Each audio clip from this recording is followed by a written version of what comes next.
world at the farthest abyss of space and time. Its caretaker was Lady Sylph, the patron goddess of fae-folk, whose empire stretched across galaxies. On that world she cultivated the strength of her people to draw out the greatest power of magic. From these efforts, a noble hero ascended from the masses, the first human capable of sorcery. And though his tale is long and tragic, this story is not his. For where there is a first, there may be a next, and neither history nor the people who write it are kind to second place. But as the saying goes, through adversity, true brilliance will polish itself. And though they called it heresy, I would find a way to sculpt myself to their liking. The gods are cruel and selfish beings. Even the kindest among them do not like when mortals tread into their domain, and my machinations to entwine my lady's creation with my own existence certainly threatened hers. In Sylph's fury, the entirety of that world was shattered, save for one fallen star. Upon her own justice she ordained, let this fool live the remainder of their days in anguish, know that this blood is on their hands, and suffer no divine being further. She stole my link to the anchored laws, so I could never again use magic to defy her will, and abandoned me to my fate.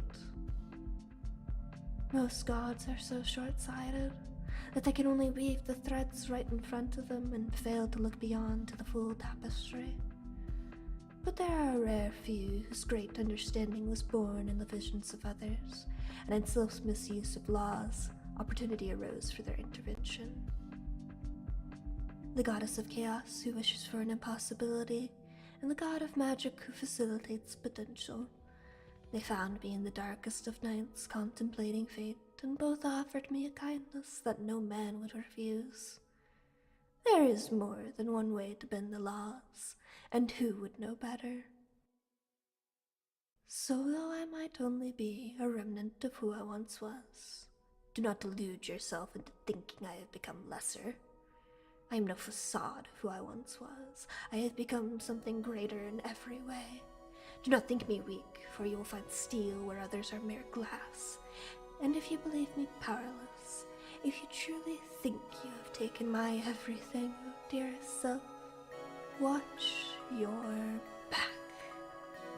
I know gods like you fear, and I swear upon the stars your fate shall be worse.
Hello?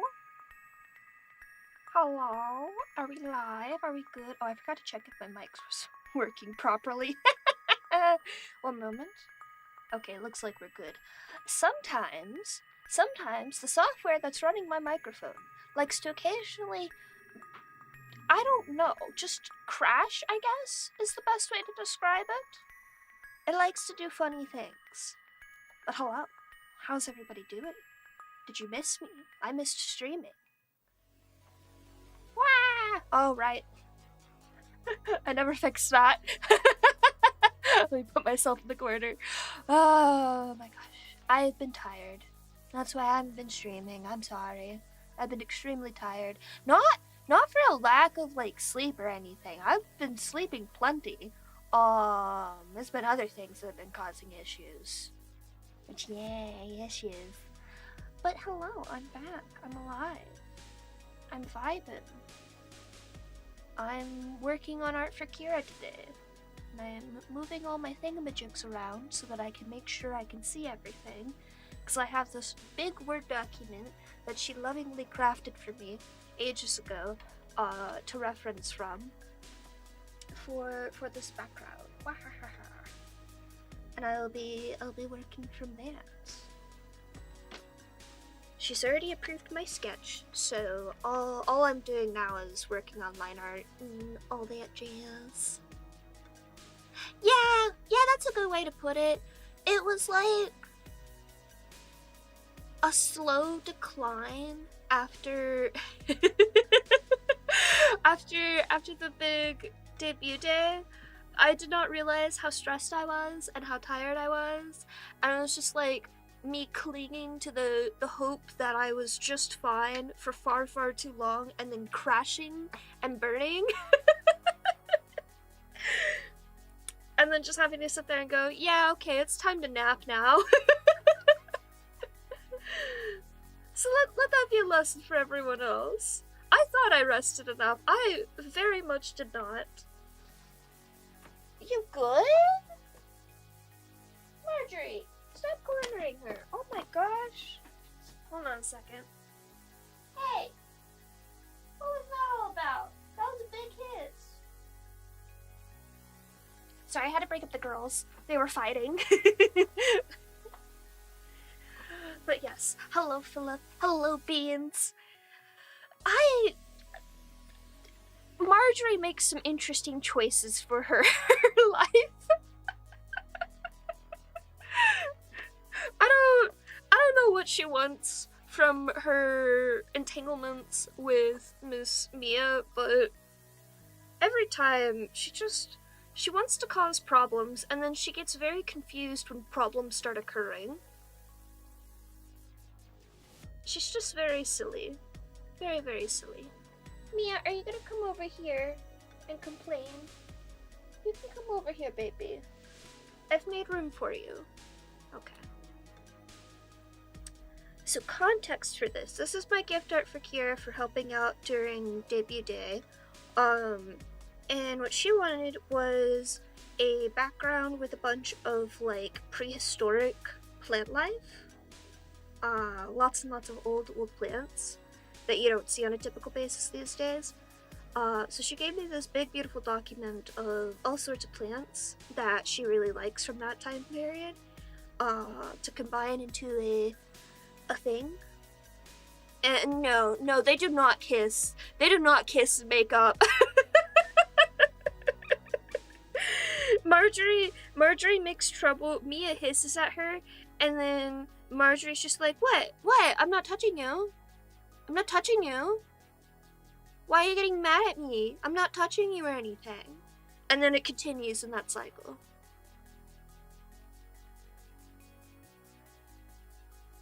Isn't that right, babies? Hi. Yeah, you. Brat, don't roll over and act cute.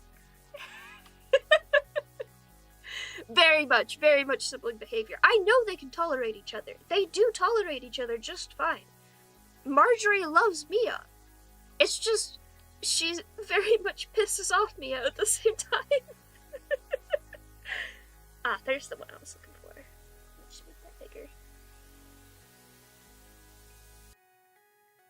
Oh, that reminds me, I need to make a Marjorie emoji. I have one on Discord now, courtesy of Daishima.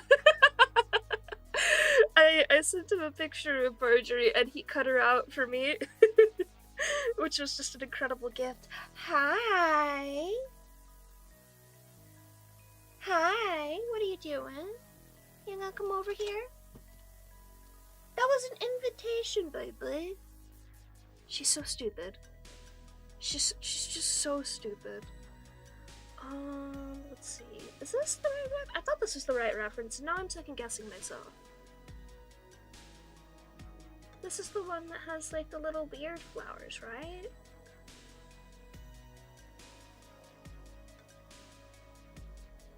Hello, welcome in.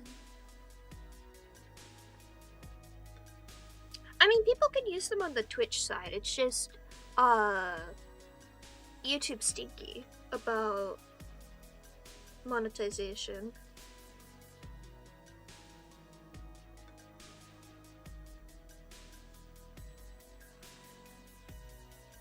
That's all good.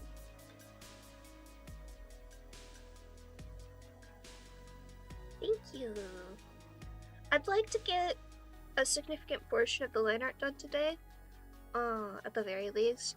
I don't know if I'll get beyond that just because a lot of these plants have very complicated designs that I haven't really drawn. We shall see though. I'm fully anticipating Kira to come in here and just being like, you've drawn every single one of these wrong and I need to correct you right away. And I support her in this. I very much prefer YouTube to them. I've been trying to transition everything over to YouTube, but the problem is there are some people who are just very, very attached to Twitch, and I'm going to be stuck with Twitch forever at the same time. But if you're like in Discord or anything, you will notice that I only link YouTube. Because I don't want people going on the Twitch side. I want people to go on the YouTube side so I can stop using Twitch as much as possible. Hi, Stinky. Hi, Stinky. Hi. Stinky butt. She woke me up this morning by coming over and farting right next to me. And she had like clearly just taken a dump too, so it like lingered. It was gross. Yeah, right, Budley. Hi.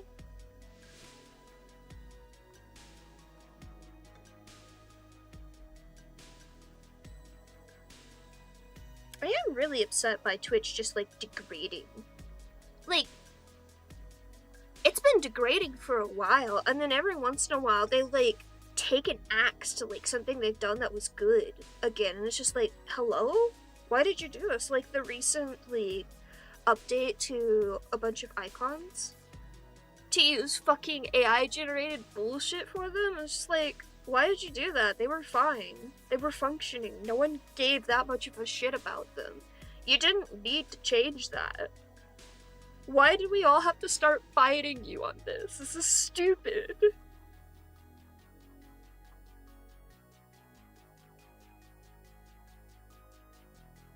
The art one is so bad. Like, I agree with Dai that the food one especially is just like, who thought this was like logical in any sort of way? Like, we know it's AI generated, but who thought it was logical to keep it? The art one, god, it's so fucking ugly. It makes me so upset.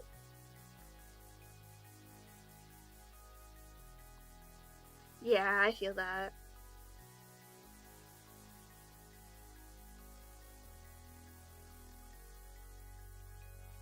I hate that their rules are so inconsistent, too. Like, sure, they'll punish some people, but if you're making them money, they'll do whatever they can to get out of punishment. Where is this? Hello? Oh, I see.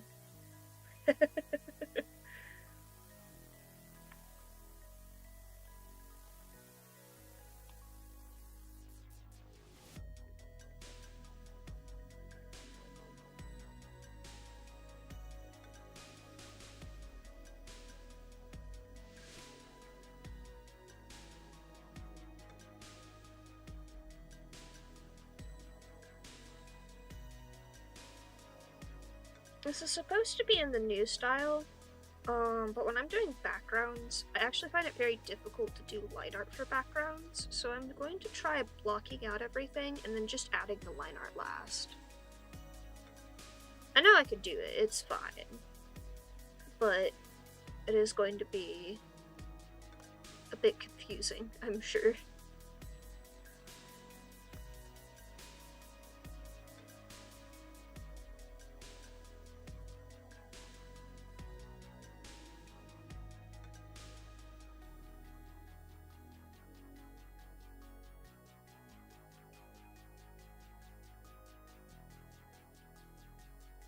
These plants are so funky, I love them.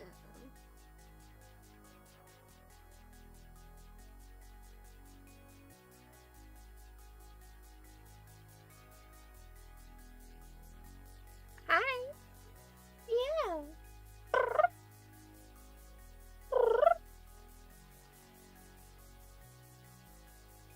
Oh, speaking of, not necessarily science, given that it's something that's like quite standard.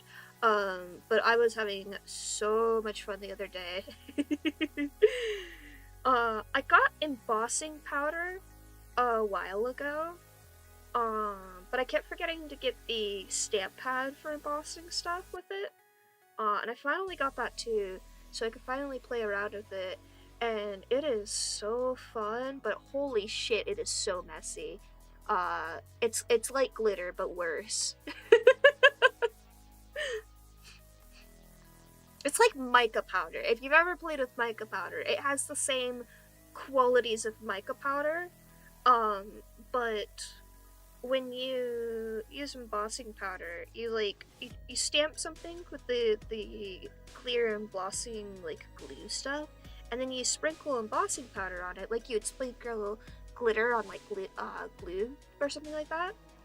And then you use a heat gun to actually emboss the thing. And it's so cool because like you put the powder on, you're like, oh, this kind of looks like dumb as hell.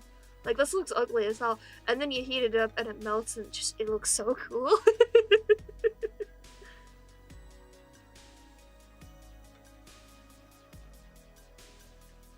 I definitely have to play with it more. I want to do physical craft things. I just haven't taken the time to plan out any of them. Cause I keep getting obsessed with my digital plans because I have so many of them. I feel like after I finish all the gift art, I need to work on finishing the hot shit animatic, because that's been just lingering in limbo for so long. But other than that, I do have plans, lore plans very specifically, that I would like to really get started on working on, especially given that everyone really liked the lore video. But I am stuck in a little bit of a limbo with that at the moment.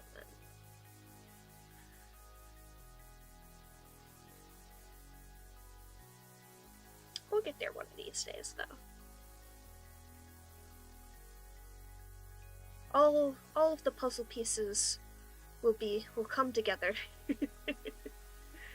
and something very magical will happen.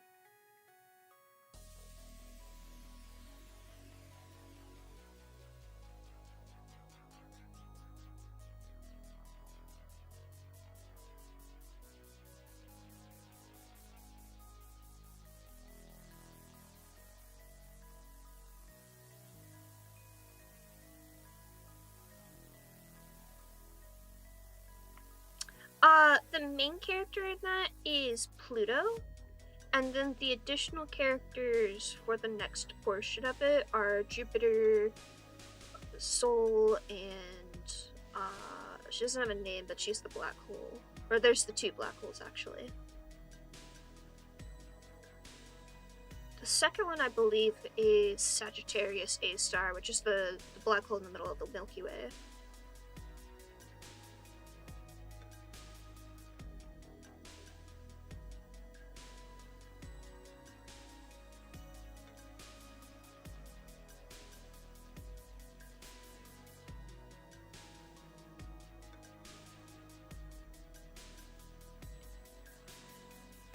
other than that, I don't think I have anything else that is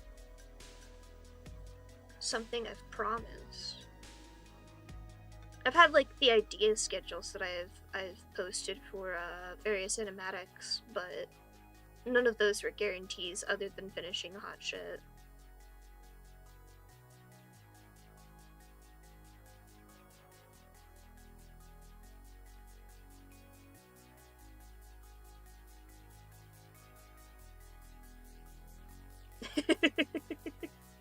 I need to upload them to Toy House, but I do have one of the references uploaded there. Hang on a second, I'll grab it.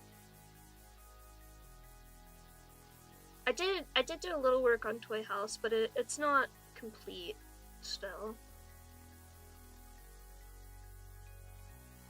Yeah, these four are on there.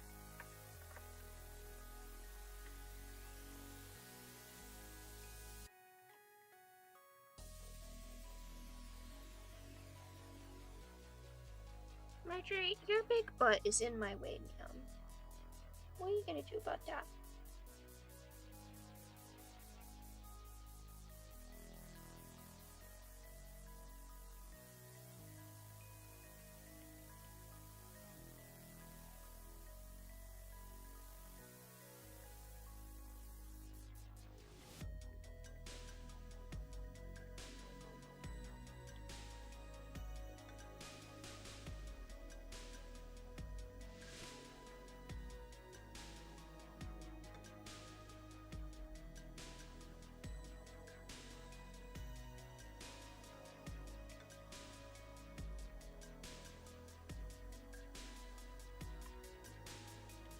Oh, excuse me. Burped a little bit.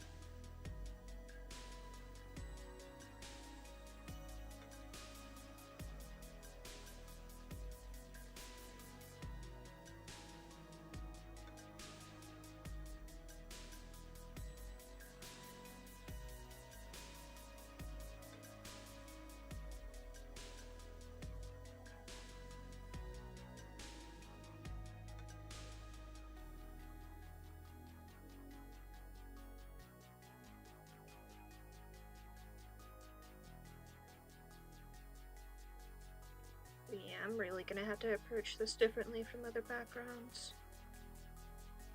It's just a little too complicated. As they should feel. That is 100% their vibe.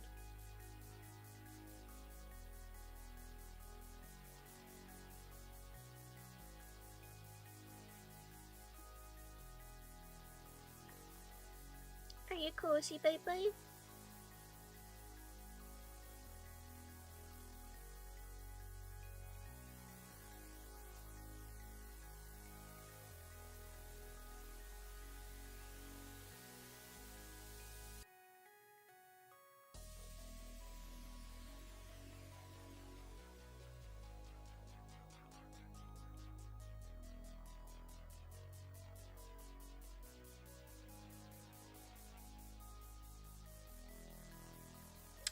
I've been in the interim between streams, trying to do some achievement hunting. Because as I said during the big stream, I do enjoy getting all the achievements in games, and I'm so mad.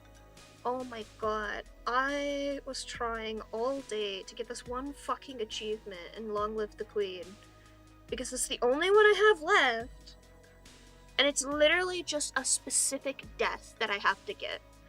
And I keep fucking things up and dying early.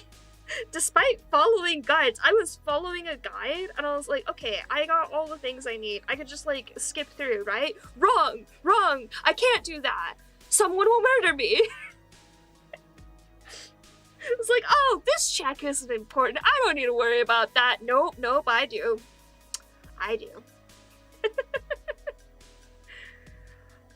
Have you seen that they're making a sequel game? Because I'm very excited about it. It's on Kickstarter right now. I heard it about a while ago. I meant to back the Kickstarter like on the Kickstarter release, and I totally forgot. And then I saw a news thing again, and I was like, oh my god, I have to do that real quick. But they're making another game in the same storyverse, and I'm so excited about it.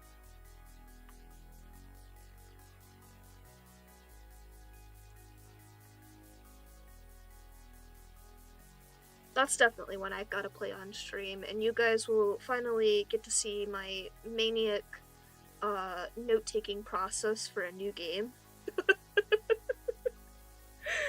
You guys didn't get to see it that much for Book of Hours, which makes me sad, but I'm going to find a way to display on stream my horrible, horrible note-taking process.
I don't like how this looks.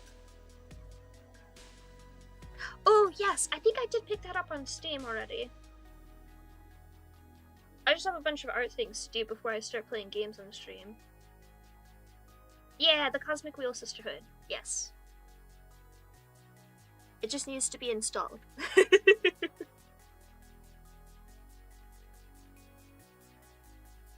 Maybe I'll just put all of these plants away for a bit and just work on the main background. Come back to the foreground later.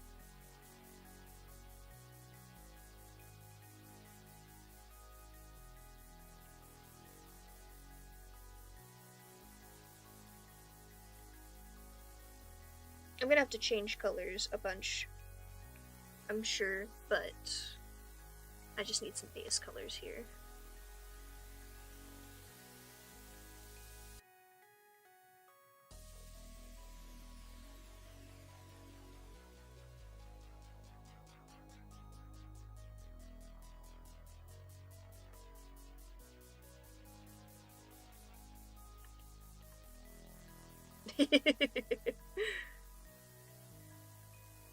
Yeah, I have that one. I have In Stars and Time on my list. That one's been on my list for a while because I follow one of the creators on Tumblr. What was the other one? Oh, right. So I cannot stream this at the moment because it is an alpha and everyone's in an NDA who got a Kickstarter key. But I do have this game called Windstorm, which has been described as a game for horse girls. And I read that description and I was like, oh, I have to see what this is about. Because if I had grown up in a more rural environment, I absolutely would have been a horse girl. And I need to play this. I was so excited about Red Dead Redemption 2 because I was like, oh my god, I do want to just be a guy running around on a horse, living out my cowboy dream. And then I tried to play the game, and then I hated every single aspect of the controls of it, and so I never played again. I think there's a clip on Twitch somewhere of me just fucking struggling to understand how to just play the goddamn game. So I'm hoping that this game will not have that issue, and I can finally live my cowboy girl, horse girl dreams in a video game.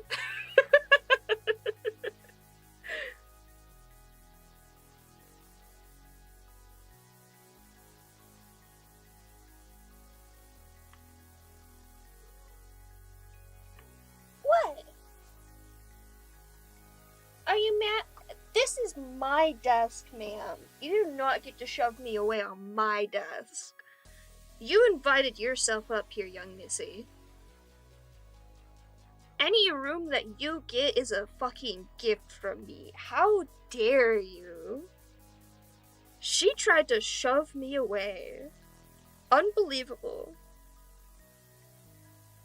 Oh, are you gonna be huffy now? Huffy, baby? Yeah.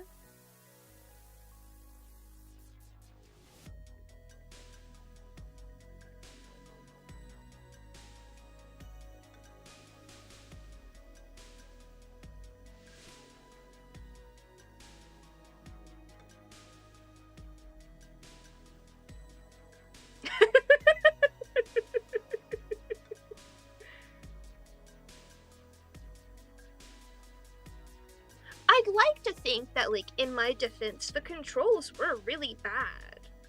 Like, I don't feel like that's a me issue. I genuinely feel like the game's controls were poorly made, in that they just don't work well.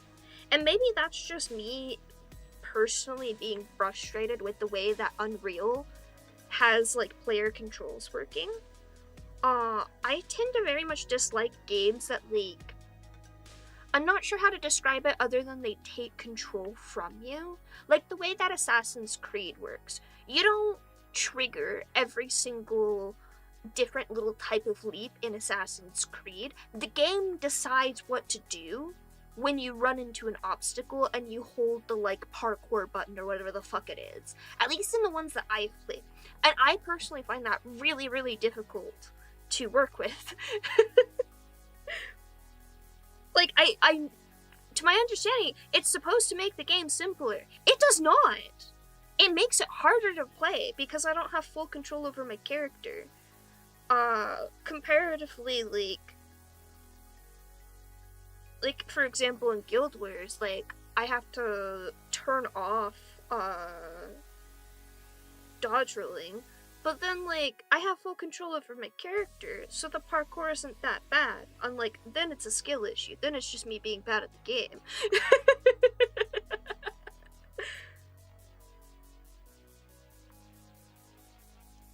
But it's just like, I guess the way you could describe it is, like, weighty. Like, I feel like in the rush for realism in a lot of games, and I especially just happen to notice it with Unreal games, in the chase for realism, they make the controls very, very weighty. So, like, there's, like, a lot of follow-through. Like, if you're running around, you don't just go to a stop, because you have to, your character has to, like, actually come to a stop. So, like, as soon as you stop holding all the buttons, your character still takes, like, a step or two more so that they can finish their little animations. And I hate that. Like, that makes the game harder to control. Like, sure, it may not be realistic. I don't care. I'm playing a video game. I think video games suffer so much from developers trying to make them more realistic.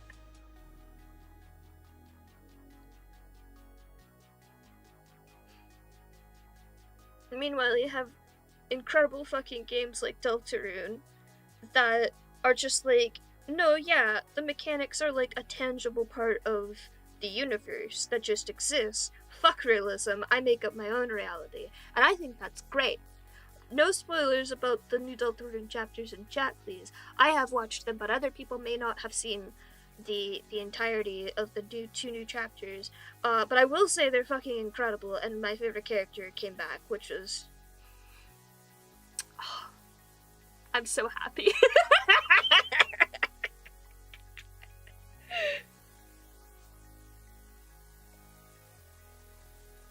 God, it was funny. That's all I will say. I did... I will also say, just because I know this is probably going to be a known thing very, very quickly, I didn't realize that the playthrough I was watching for both chapters was on the Snowgrave route already. So I don't know what the pacifist route looks like at the moment. I only know what the Snowgrave route looks like. But it, like... in Snowgrave fashion, it took a turn real fast. I was like, oh, we're on the bad route. We're on the weird route. Okay, then.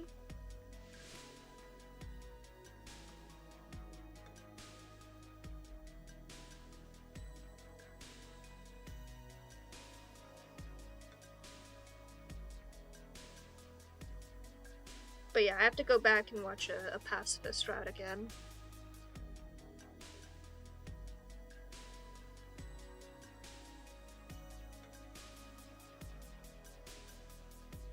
I must know what all of the differences are. It's very important to me.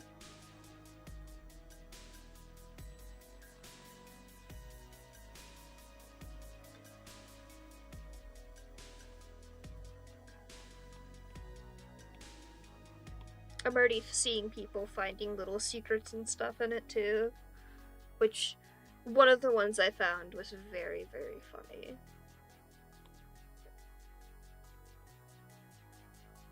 I wish I had the patience to play it myself on release. But I knew I was just simply not in the vibe for Deltarune. And I did not want to be spoiled, so I went and watched it instead.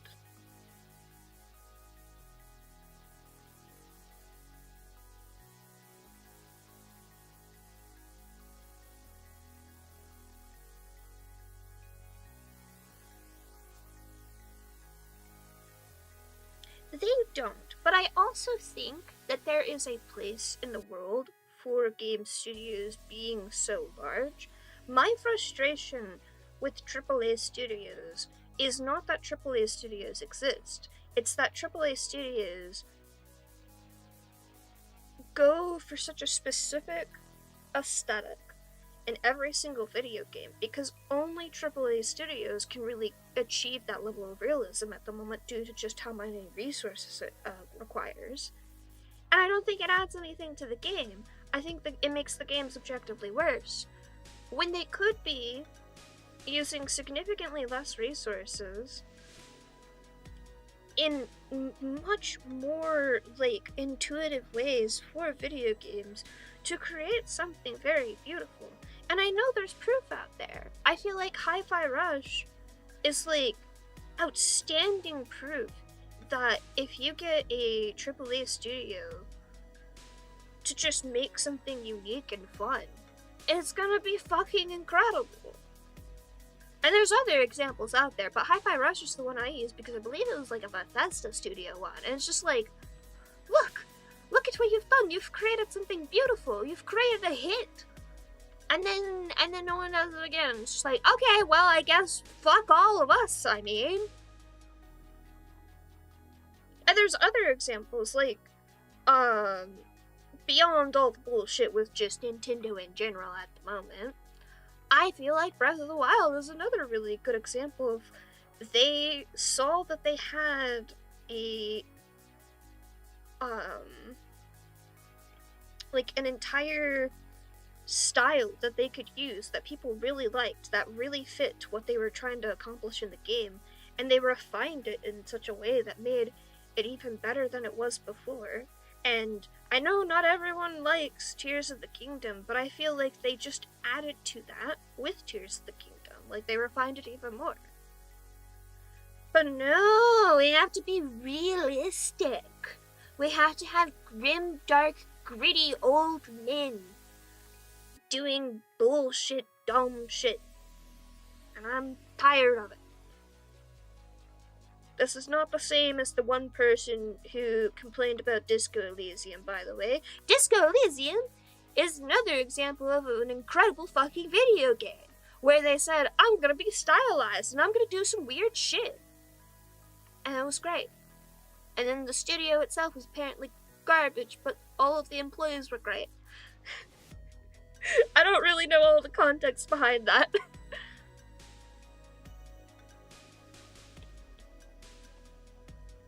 How you doing, Furnace?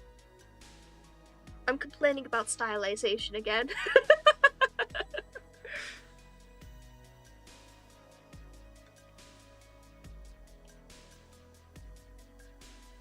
That's good. I saw your art that you posted right before stream. 10 out of 10. You're doing so good. I'm so proud of you.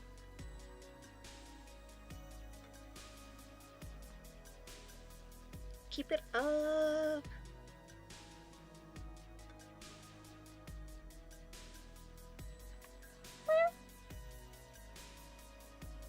Was that not you? Oh, okay. Stop trying to shove me away. This is my desk, baby. No, this is my desk. She's trying to knock my elbow off my desk again. You're getting real full of yourself, darling. No. I love you. I love you so much, Miss Marjorie. No, she doesn't want attention. She wants to take a nap, but she also wants to spread herself across the entirety of this. Ma'am, this is my desk. This is my desk. She's so pissed at me because I'm playing with her. Goodbye. Oh my god, you have to draw a boob tomorrow.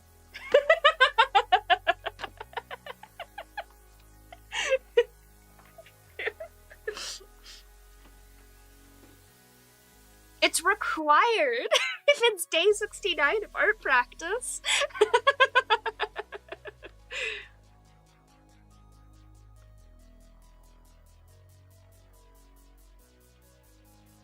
This is not what this tree is supposed to look like, I don't think.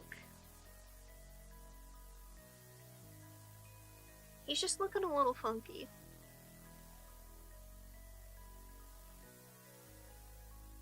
I have a question. Who in chat has repo? I need people to play repo with.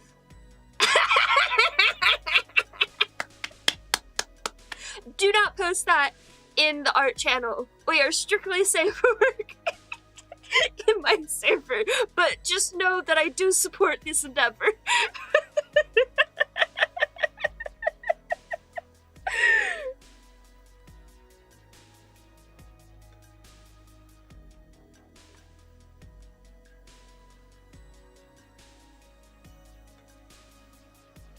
But yes, anyways, if you have repo and you want to play a video game with me, please tell me. Please, I need people to play with. I tried to play in public lobbies today for repo, because my friends were busy, and all I found were screaming children and people with soundboards, and one guy who would not turn off his fucking mic despite every single other person in the lobby screaming because they had such terrible echo.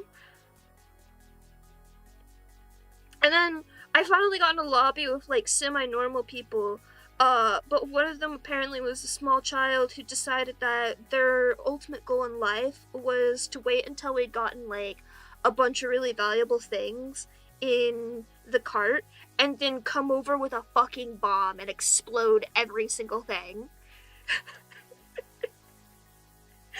And then the one after that, the host apparently had hacks on, and it ruined the game, because like we got stuck in like a tense moment where we were all like cornered by a monster, and it was really cool. We were gonna do a cool heist, and then the lobby owner just deleted the monster, and I was just like, I was so ready to have a cool moment.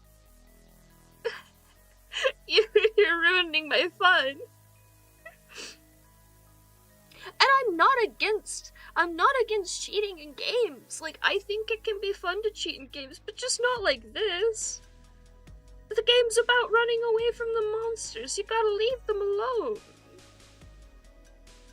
I was devastated. I did learn how the stop signal thingies work though. Unfortunately, not before not before it tried to kill me. But I know now for the future what to do.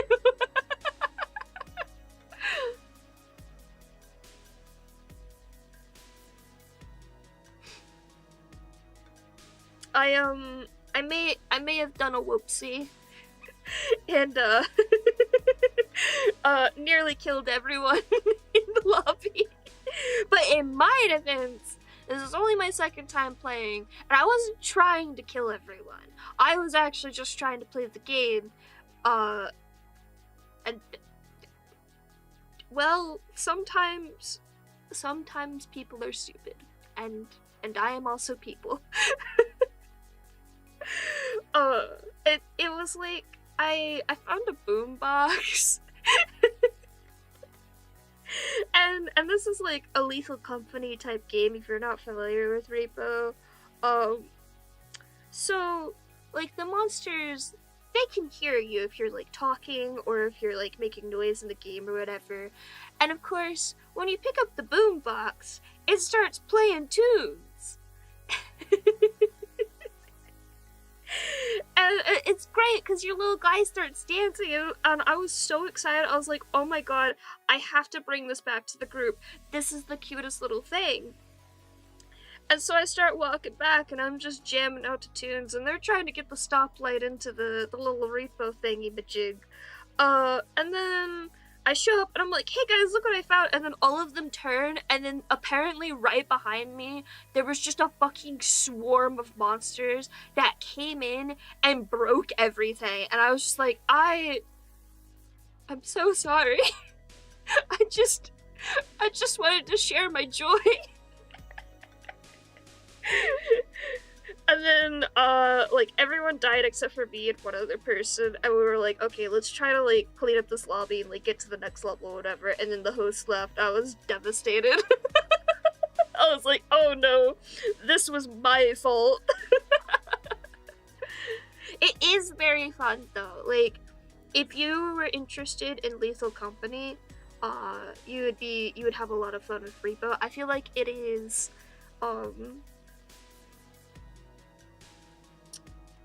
a little bit more of a refined version of Lethal Company.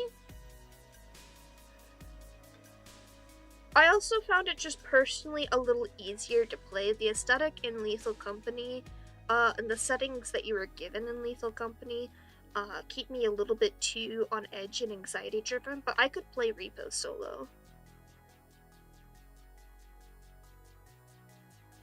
Oh wait, Philip, you don't like horror games, right? If I'm remembering correctly, you don't want to play Repo. Repo's a horror game.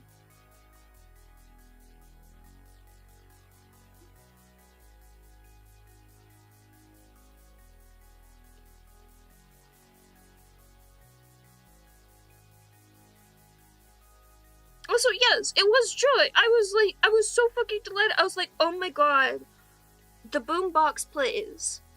It was so delightful. I was so excited. Define juicy gossip, because I do enjoy a little bit of gossip.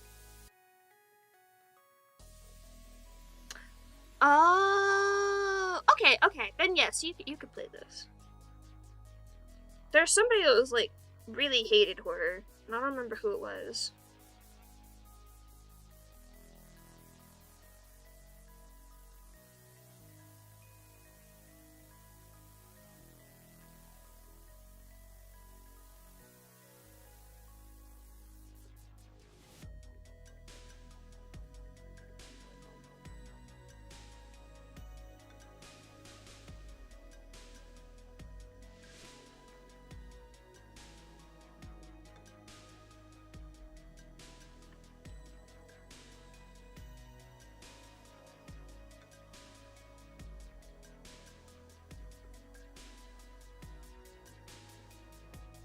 Oh, this sounds like bad gossip.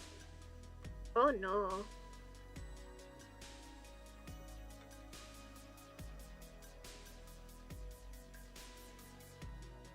Although, speaking of artists, I need to find a musician for a large project. Excuse me. I've been trying to do the thing that I need myself, because I have been taking like music lessons and stuff, but I have been not succeeding. And that's fine. I don't think this is going to be the kind of music that I'm going to be able to create for at least a little while. Although I might bug my instructor into teaching me more of the skills I need for it.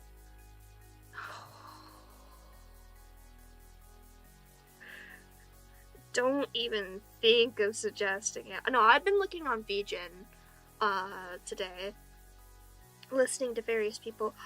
My problem is that I have a very specific idea of what I have in mind, and despite how much I've been taking music lessons, I have not learned how to differentiate genres any more clearly than before, which before it was clear as mud how to define genres. So I don't know what to tell people to, like, get what I want created. So I just have to, like, waddle up to somebody and be like, hi, I'm stupid. Can you make music for me?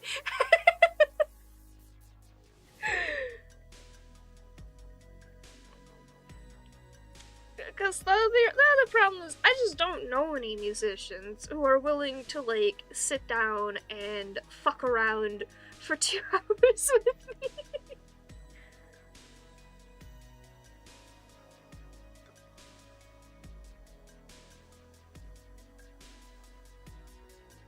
My other problem is I have work in progress lyrics that I would like to be used. So I also have to find somebody who I'm willing to send my really shitty lyrics to and be like, can you use these? No, Philip. That's what they say to do. And that's actually what I did to get my stream intro, which I do like my stream intro music. I want to be clear. I very much love my stream intro music. It is not what I was looking for when I sent the music I sent him to the person. And that's not me dissing on them. That's just me realizing, oh, I really need to learn, like, how to describe what I'm trying to create to whoever I'm commissioning for music. Because it ended up that I was like, I like this enough that I don't care that it doesn't match up to what my vision was. I don't want to do Fiverr because I don't want to accidentally commission somebody who's doing AI music. So I'm currently dredging through VGen at the moment. The issue is not finding people who are willing to create music. The issue is finding somebody who is willing to be on my very dumb project on an extended basis. Because it's not just one song that I need. I need multiple songs. But one of those songs that I need is, like, a very important song that I do need to have, like, done right.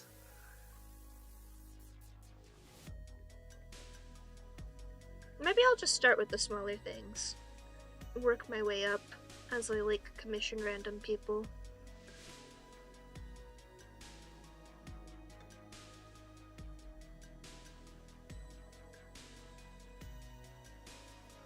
This is not looking the way I want it to, and it's bothering me. Man, stop swishing your tail at me.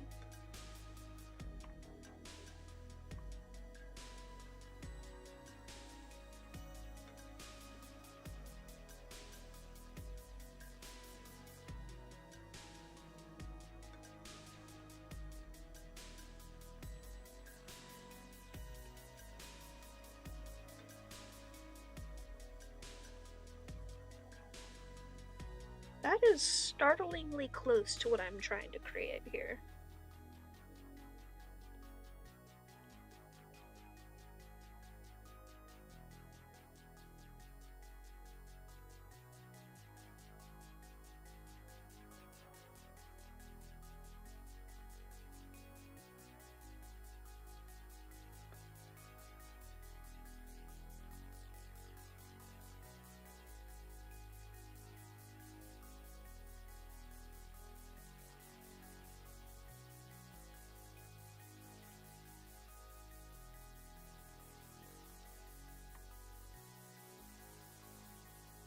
was I saying?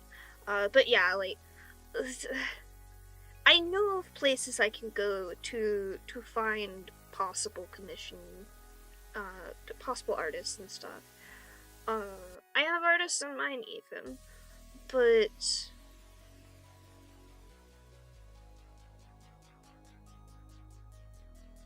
I'm very cautious, I think is the way I want to put it. With just going out and commissioning somebody that I don't know for this project. Because for a lot of things, it's just like a one and done, and it's all good. And if I end up not really liking the person's vibes, who fucking cares? But then you have situations like the situation I ended up being in with Kevin XR, or whatever the hell his name was, where it was my streaming model that I use on a weekly basis. And you can't just cut off that tie with that person, especially for something like a model that needs upkeep and maintenance and may need updates down the line. Like, that's a whole contract project thing that you spend hundreds of dollars on, if not thousands of dollars on. And that's what this project is. That's why it is very difficult to just go in and say, yeah, I'm going to commission this person, one and done, and we're all good. Especially because whoever I commission for this, I would like it to not just be a one and done commission, I would like it to be a thing where I can go back and I can commission them for more things for the same project. But the problem is I haven't worked with a lot of musicians, and I don't know a lot of musicians, so I don't know people that I can, like, instinctively trust with that.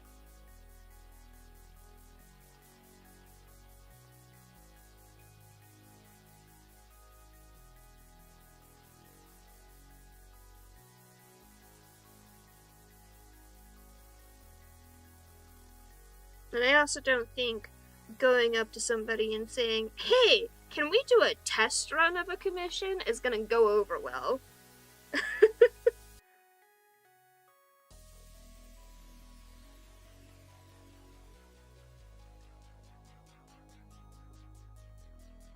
Yeah.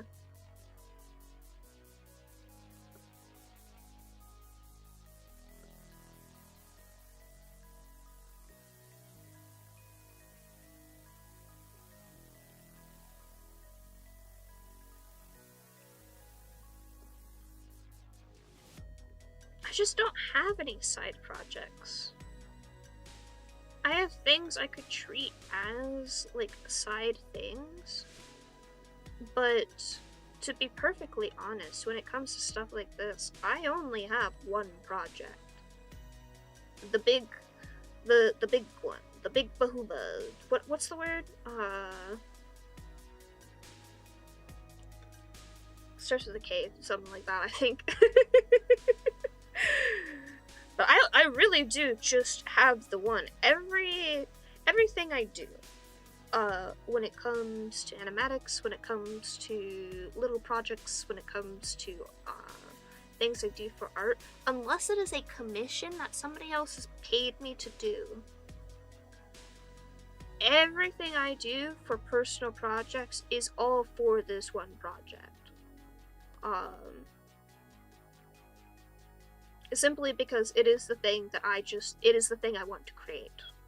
As an artist, as a creator, as whatever you want the hell you want to call it.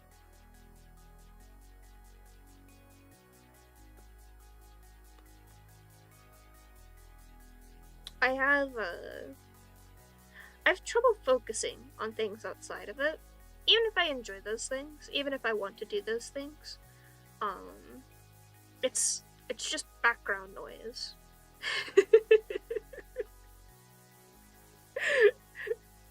It probably sounds very silly for me to say this, but even my fucking day job, I only got into this industry specifically so I could pay for the things I need to do this project. Just so I could earn enough money to, like, keep myself housed and fed and like my cat's all Gucci, and then also have extra funds to pay other people to help me do things for this project.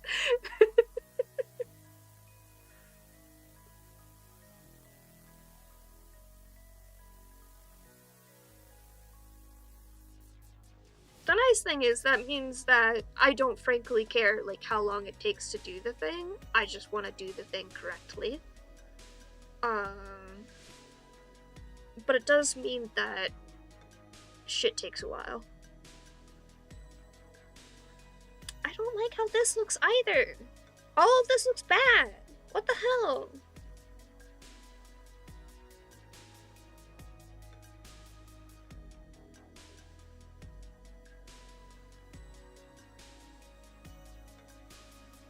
Everything's like too thick, is the best way I can describe it.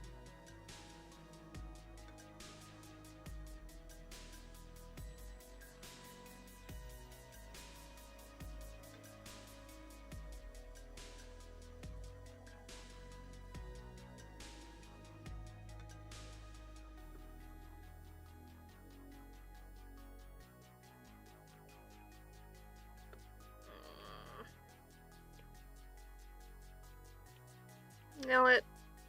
If I keep doing this to myself, I'm never gonna finish this. So I'm just gonna go ahead with this, with the way that it looks. I'm gonna trust the process.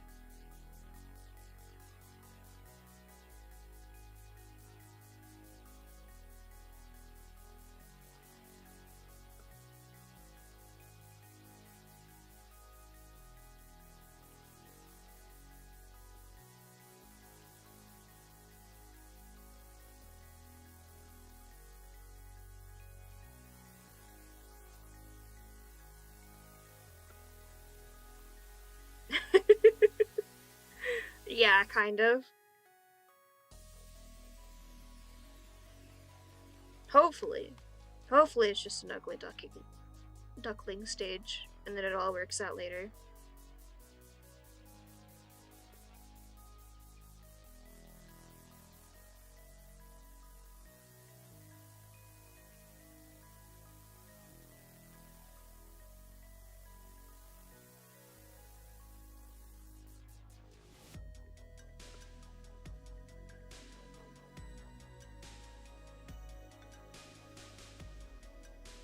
But yeah, I'm probably just being too cautious. I could probably message a couple of these people and just be like, hey, I've got a complicated project. I'm trying to find the right person for the job.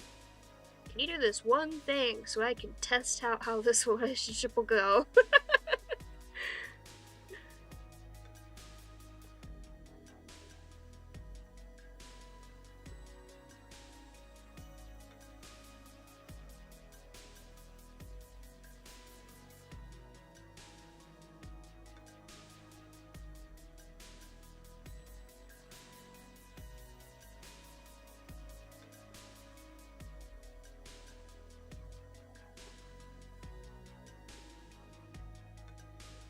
The one musician I do know is my music instructor, and I don't know how she'll feel if I ask her.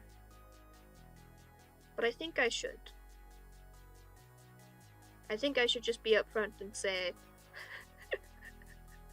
despite all that you've taught me so far, I am still an idiot.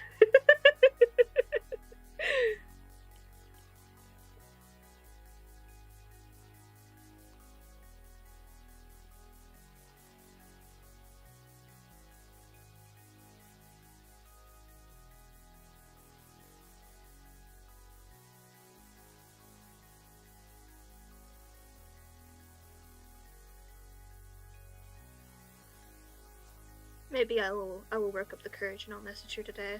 Just be like, hey, please help.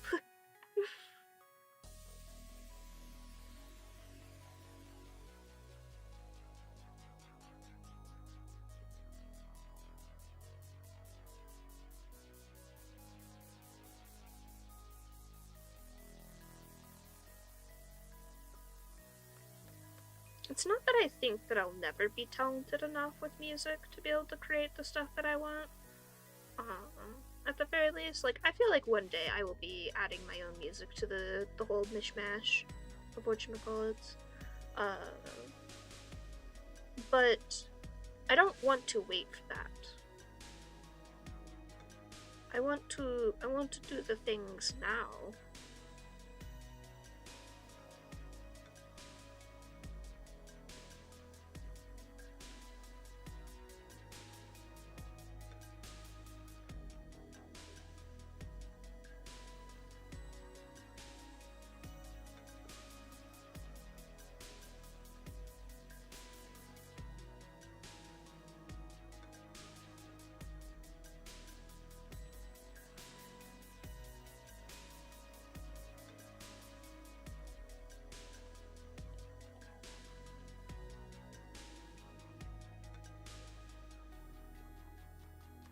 Hello there, Stinky. Your background, Kira, is killing me slowly, and that's not your fault. That's my fault. I feel like I'm just a little rusty at the moment. But the grass is fighting me every step of the way, and it's bothering me immensely.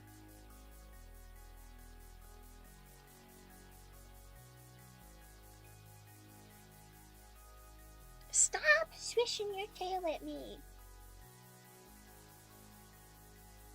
Kara, do you have Repo? Do you want to play Repo? I need more people to play Repo with. It might become a problem. Oh, you're fine.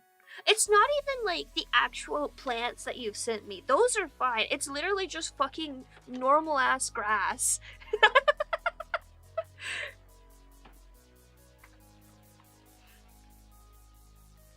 Okay, baby. Marjorie, I love you. You are in my way. And I'm gonna have to ask you to move. Oh no. I'm so sorry. I hope they get that to you soon.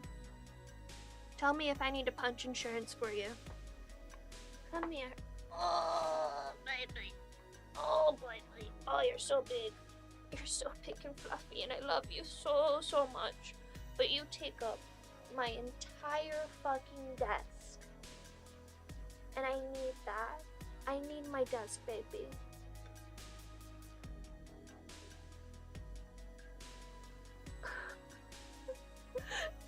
She just melted in my arms. Oh, I feel so bad.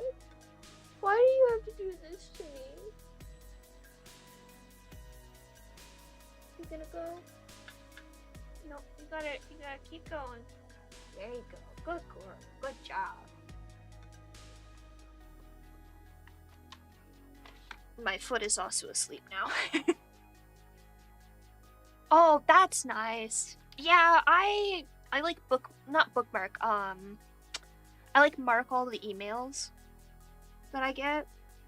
So even if I don't register stuff, like I'll have all of the numbers and whatchamacallit as well. Okay, Luke, I need you to wake the fuck up.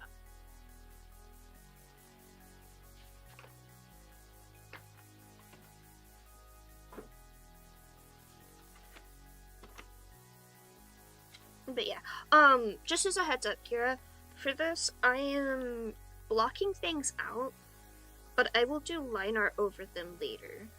I'm finding it difficult to do line art without blocking things out, because I tend to block things out for stuff like this.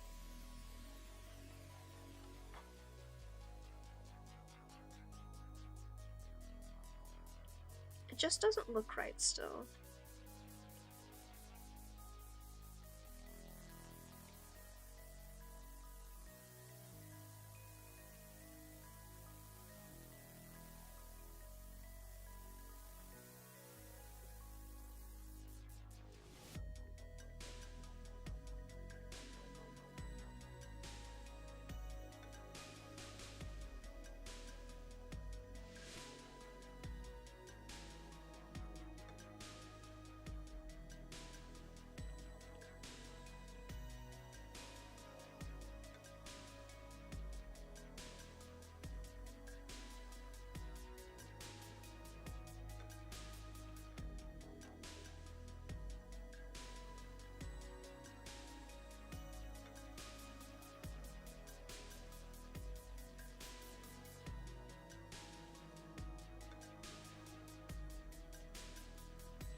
Marjorie taking up my desk has made everything a mess. Ah.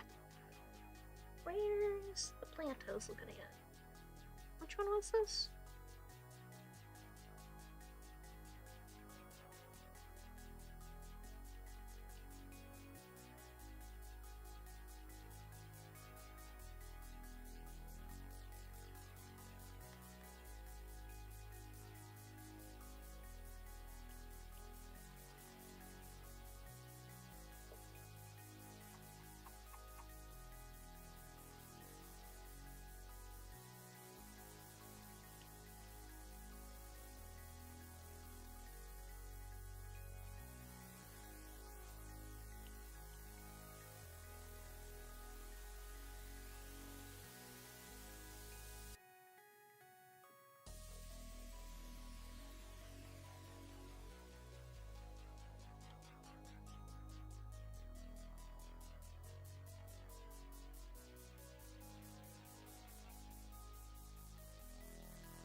This is gonna have so many layers. Gonna be kind of a mess, but that's okay. If it's a mess, that just means everything is going as intended.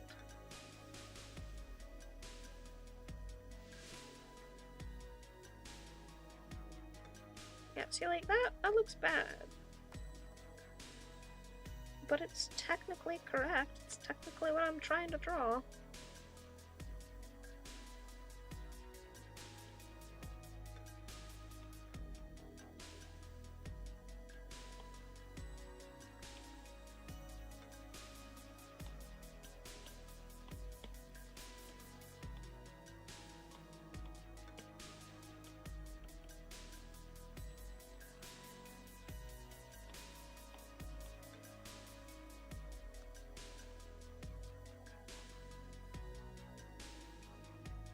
You...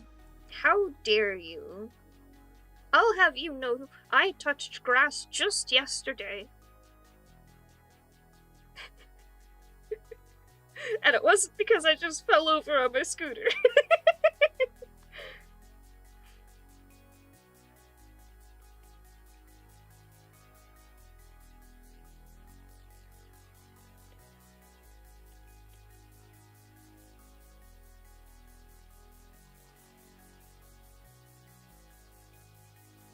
Actually, do you want this to be lined? Do you want it lineless? I could also do like a half and half thing where like the major elements are lined, but shit like this would probably look better not lined.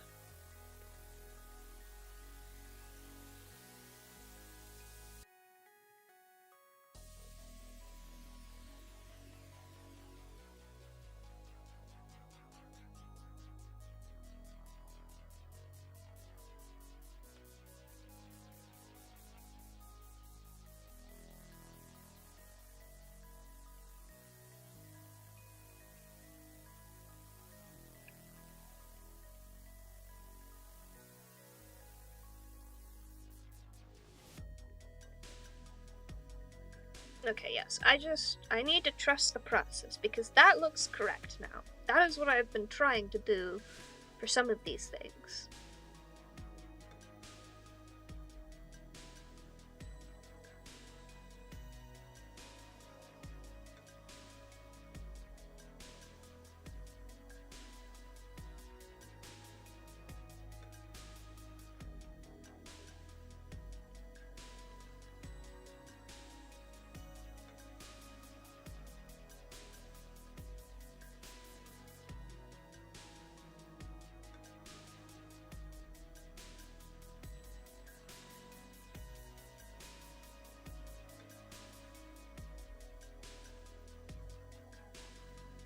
You know, all that calligraphy practice this week has really helped with my line weights.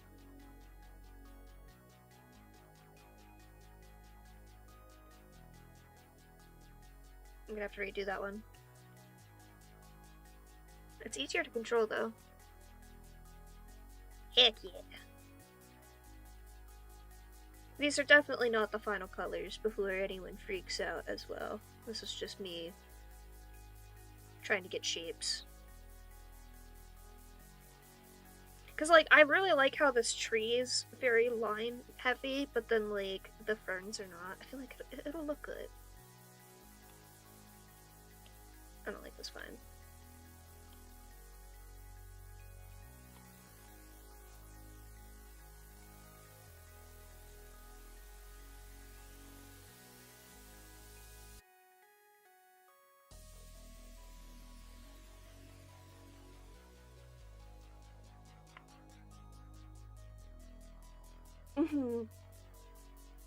Yay.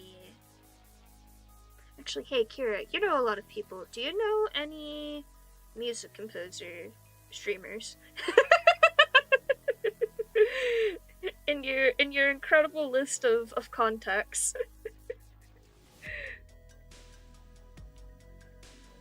Have I asked this before? I don't remember.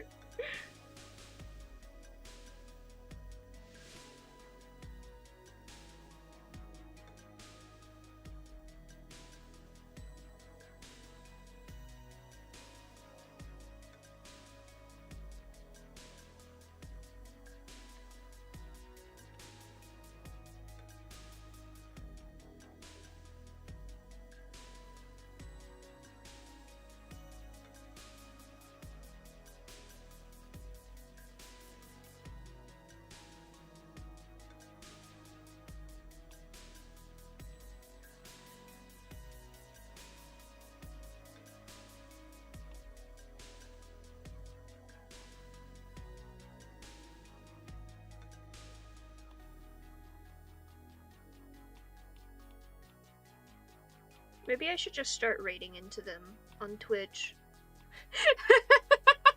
Make that my raid every night.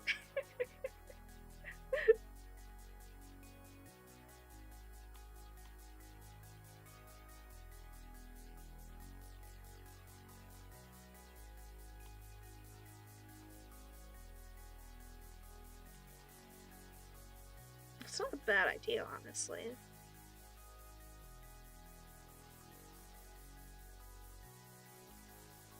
Because like I was saying earlier, like the biggest thing outside of just finding somebody who's going to be working in the genres I'm looking for is just having somebody with good vibes that I can actually work with. I would like all of these people. I've come to the realization that as much as I do enjoy composing music, I will not get to the skill level I need to be at in time for the project I need to have the skill for. So I'm back on my hunt for skilled composers.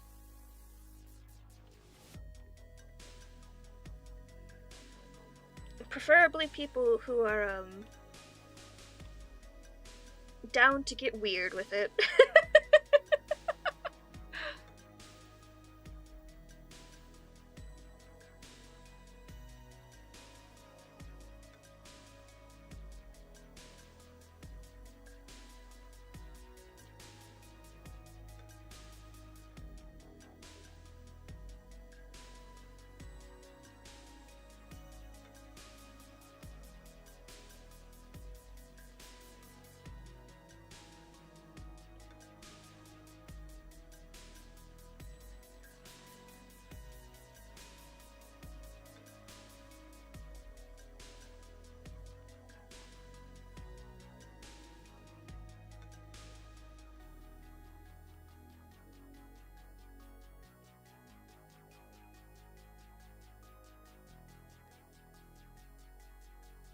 I might be able to reach out to Hario as well. I'm probably saying that wrong. I always forget how to say his name.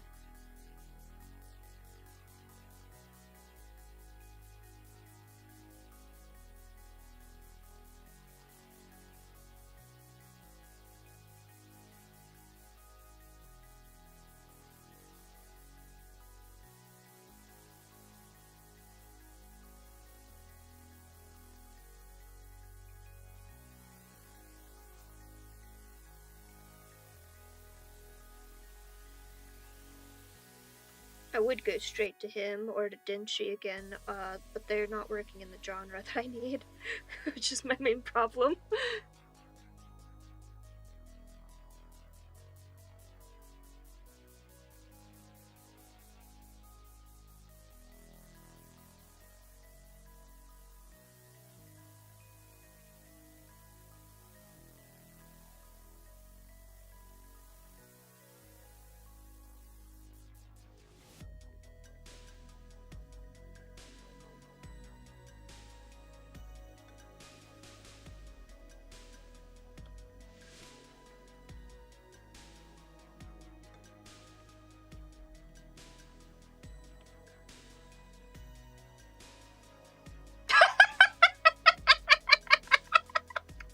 Oh no!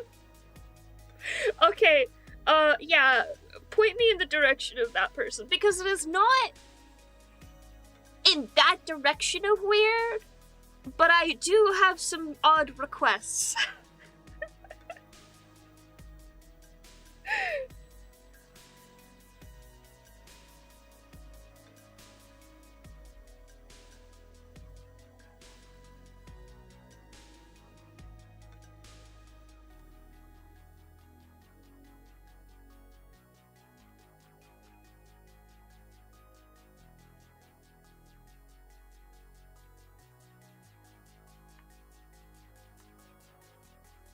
Listen, sometimes the song just happens to be about that sort of thing, and it's not what I'm going for, but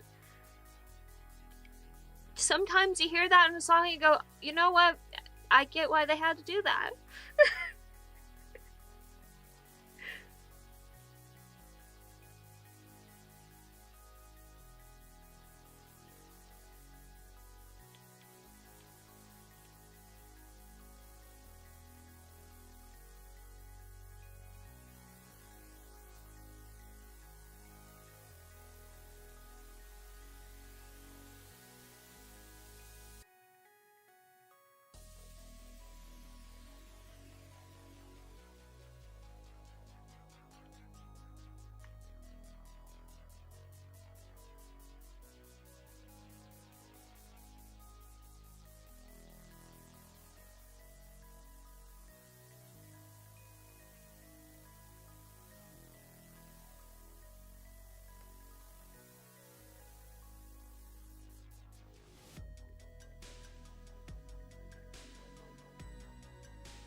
Marjorie?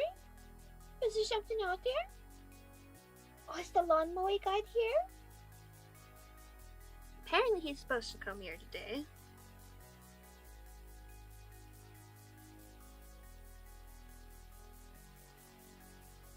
I finally have somebody doing it on a schedule instead of leaving it up to chance with my ADHD.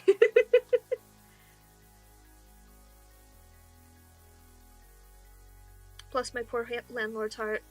They've been very frustrated with me not doing it on a regular basis.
we're getting somewhere. We're going from the ugly duckling stage to the still an ugly duckling, but like teenage ugly duckling, where we're starting to see the swan coming through.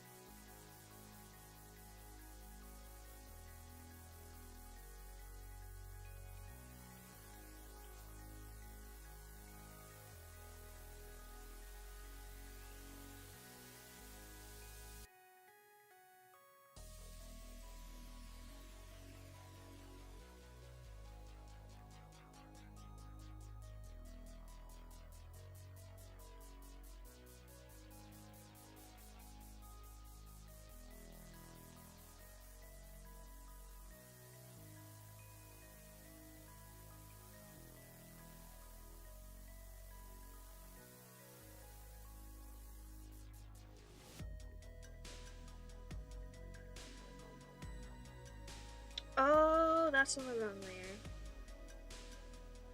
No!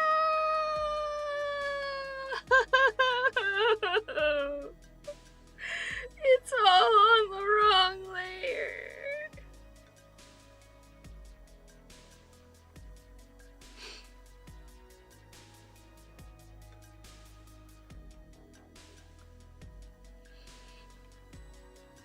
Well, alrighty then.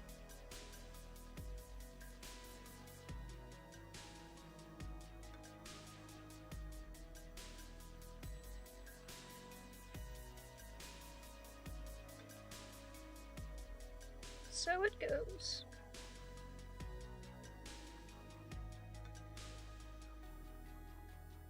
Oh. I know I said this in Discord. Oh my god, but I have to tell this story again, because I'm still fucking losing my mind over it. So, I've been feeling bad lately. But I finally have been, like, getting back on my schedule and stuff, not just with streaming today, but, like, with, like, actually going to work on the normal, like, which days are work from home schedule type of thing. But the weather's been kind of shitty. It's been raining a bunch, not consistently, at weird times, but like a couple weeks ago, there was one day where it was just like, oh yeah, it's gonna be heavy rainstorms all day, and I was like, that's fantastic.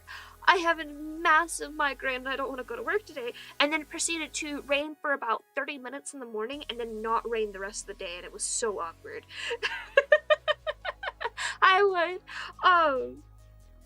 But one of the days where it was like just kind of like sprinkling a little bit outside, I was finally over my migraine. It was doing great. I was like, I'm going to go to work. I'm gonna do the thing. I'm gonna be great. Everything's gonna be fantastic.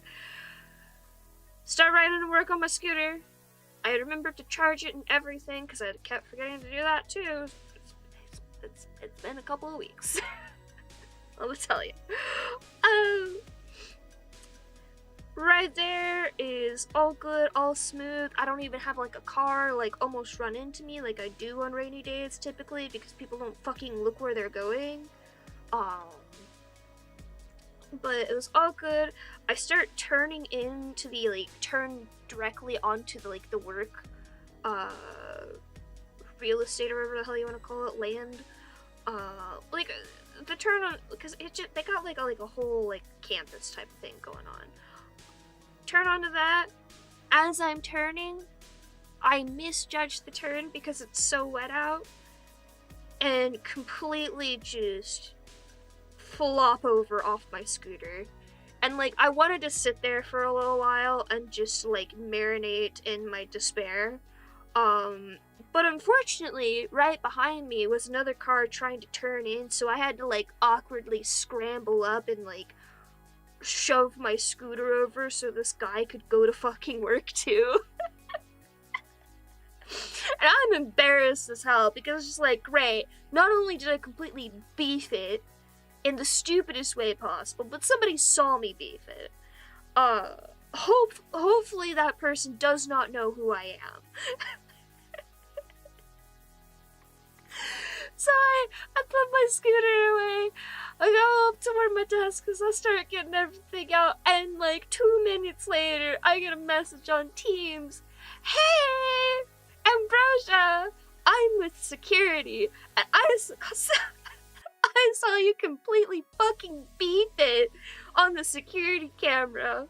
Are you okay? Do you need first aid? And I'm just like, head in hands.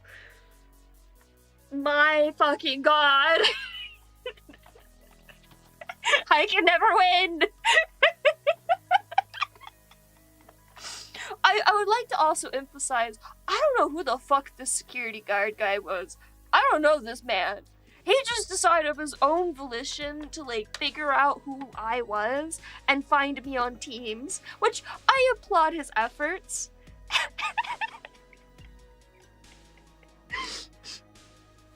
I do applaud his efforts, and it's just like, you know what, it does feel nice to have somebody say, hey, are you okay? That looked a little rough there, buddy.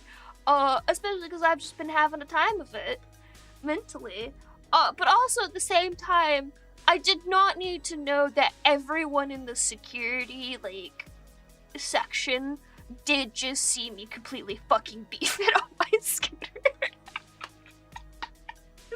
And I hope to God that if they do clip that for their compilation of idiots driving into work, that they at least put it to a funky tune. And yes, Wood, yeah, they really just were just like, yeah, I saw all of that. You okay, dude?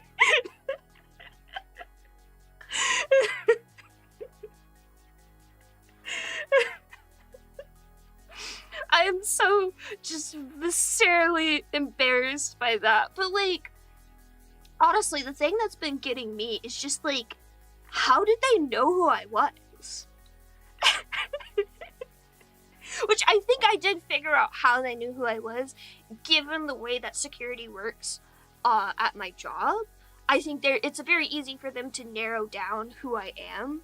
But, like, there's, like, hundreds of people at this workplace, and they had to narrow it down to just me to go find me on Teams.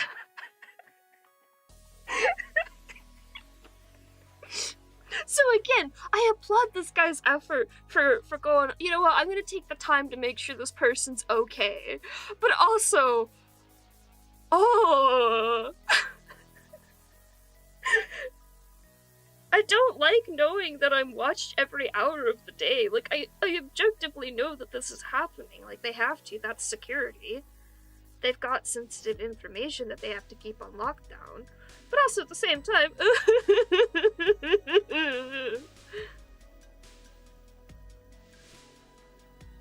And that's how it is at, like, any corporation. Like, you are on camera at all given times of the day, to be clear.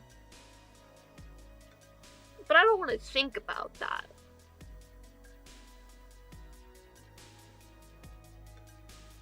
I don't want to know that they can tell every time that I go on my phone because I can't concentrate on whatever I'm trying to work on.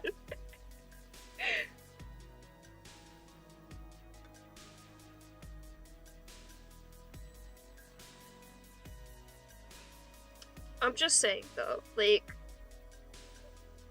if they have a compilation of me completely fucking up riding a scooter every day into work, it better be to the tune of a Hard Knock Live. If it's not, I will be disappointed.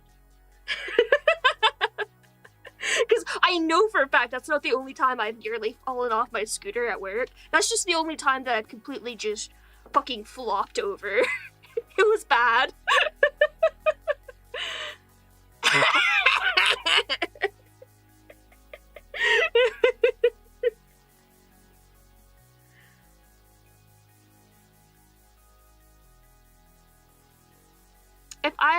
If I were brave enough to wear Halloween costumes at this job, you know I would be wearing a wizard hat every day of October. But, like, everyone, like, they're not, like, so serious that it becomes, like, scary to be there, but, like, it is, like, a more, like, serious professional environment. So, like, I'm just a silly little guy. It's a little too serious for me, although I can pretend to be that serious for, like, you know, the set amount of hours that I have to be at my job for.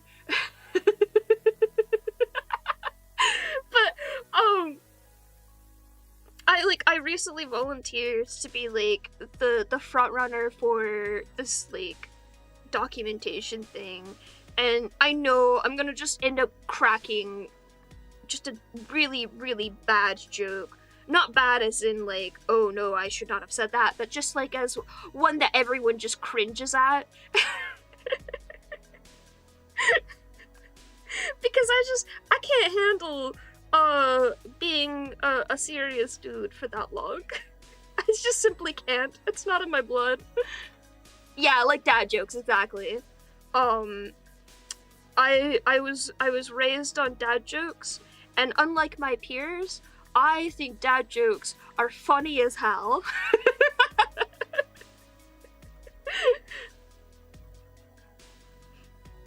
Because you see, the type of dad jokes that I was subjected to in my childhood were worse than your typical dad joke, but also they were also really funny.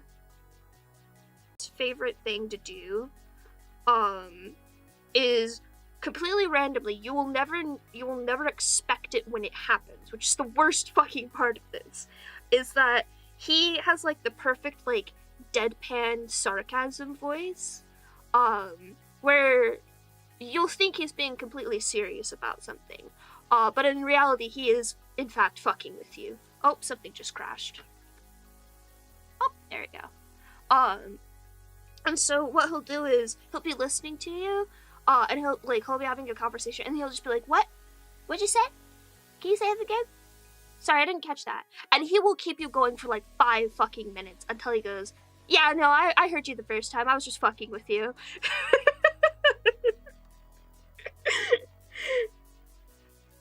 Every goddamn time.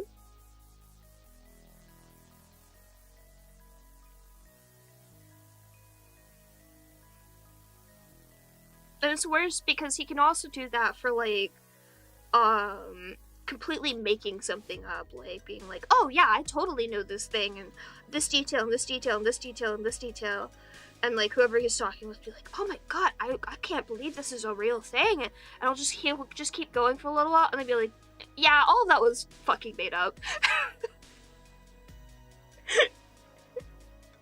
He doesn't do that one to me as much anymore, thank goodness. I think I asked him to stop doing it so much.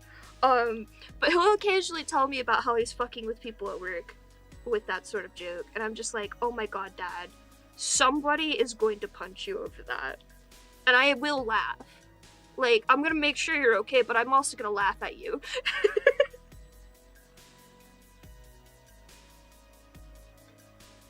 But yeah, dad jokes are the epitome of humor. But specifically puns. Puns are the best form of humor. Because they're like the truest joke that you can just start explaining to somebody, and then like if they don't get it at first, it's whatever. And then as soon as you explain what the pun is, they'll just groan and be like, "You did a fucking pun at me? How dare you?" And it's just like, yes, I did. Joke's on you! Everything's been a pun the whole time! Real serious moment, speaking of like project things like I was talking about earlier, if you think something is a pun, there is a 99.9 chance that it is a purposeful pun that I put in.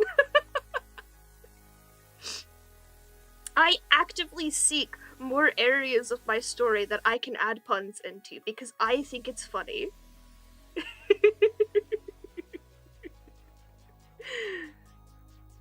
and whoever figures out the pun that speaking of project things, of the project thing that I put into supporter chat, whoever figures that out first, you deserve a prize.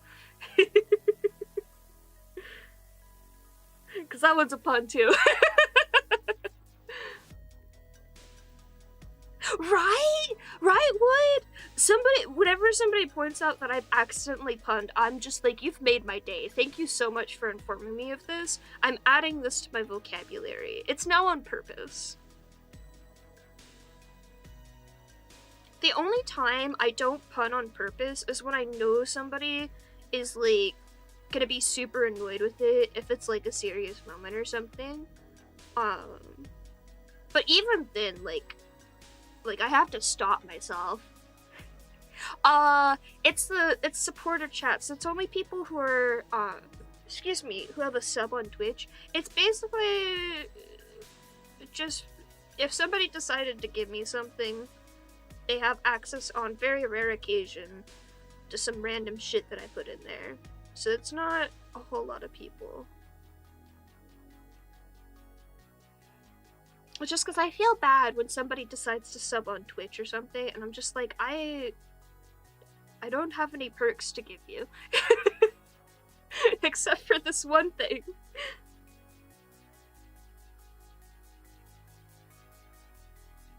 Eventually everything that's put in there goes public, so don't worry, you'll see it eventually.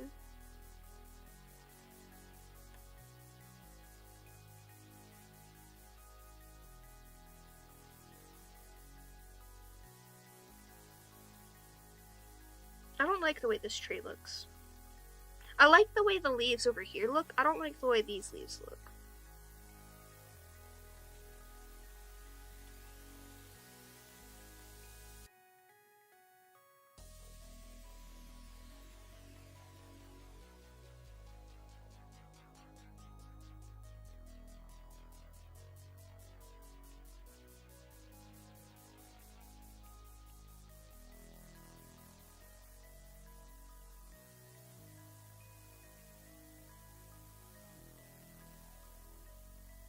Yeah, I don't tend to put a whole lot in there. It's usually just like a little sneak peek. Sometimes I'll do early access when I'm doing a video, but that's about it.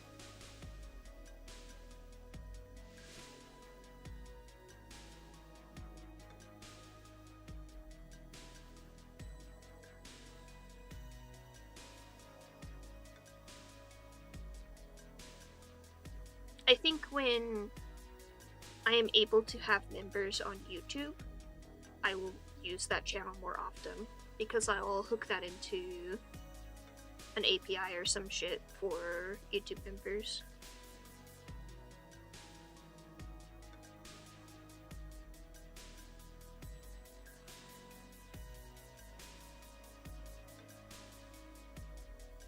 Although, speaking of that sort of stuff, I need to find that sheet of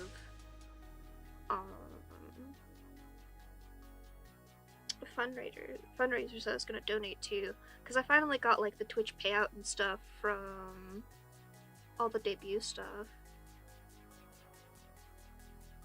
and I said I was gonna donate it, and I plan to still do that. I had one, it was like the Guy's a Soup Kitchen, I think? That's the one I planned on donating to, but I keep losing the link because I'm dumb.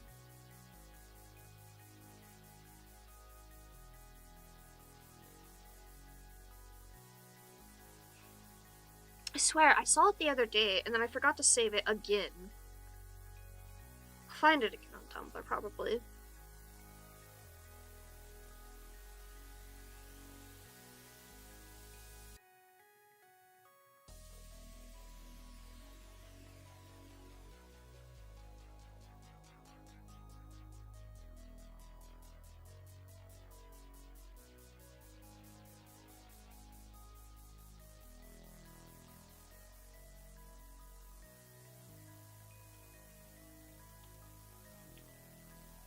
Okay, that makes me feel better. That looks better. It's closer to what I was trying to accomplish.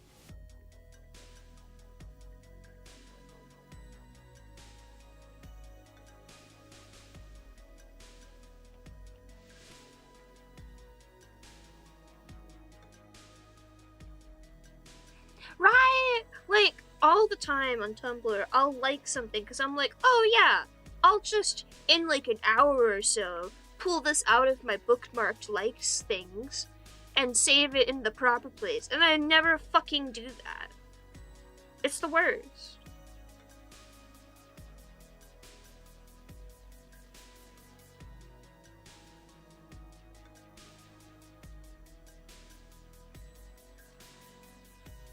Oh, speaking of that, I need a... I'm really mad about this. I think I mentioned this on stream. I requested use of a specific application at work, and they rejected it because they were like, there are other alternatives already available, and I'm just like, those alternatives don't do the thing that I specifically need this program for. And I need to, I need to see if I can re-request it and be like, no, you don't understand. Those don't do the thing that I need this thing for.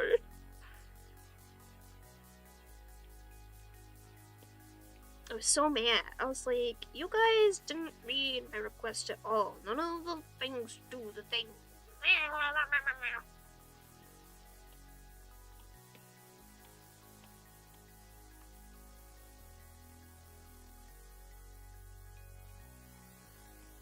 I'm trying to go through all the proper channels and do it the right way.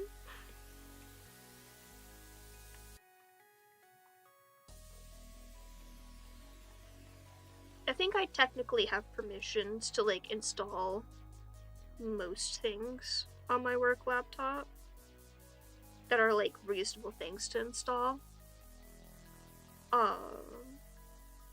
But, like, you know, I try to go through the proper channels and, like, make sure shit's approved anyways.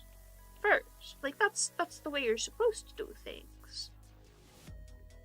And I think that's a reasonable rule to follow. But they're being unreasonable to me.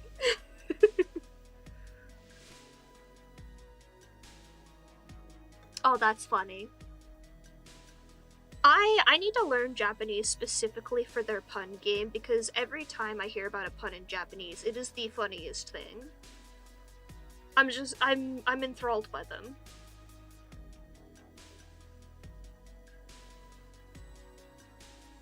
Fuck all these other guys who are just like, oh yeah, I'm learning Japanese for weeb reasons. No.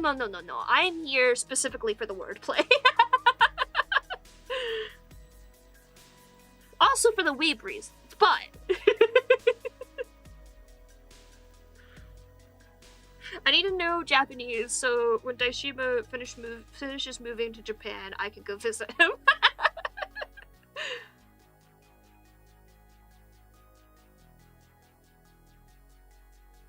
I know! I think I've mentioned this before, but I was learning Chinese as my high school language for a little while, and Chinese also has so many opportunities for puns.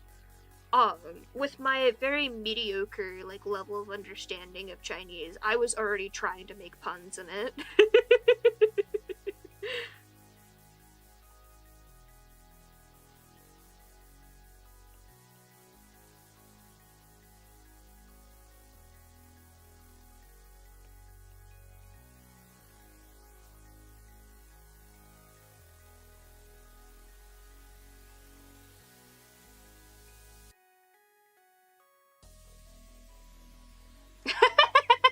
That's so good, Kara.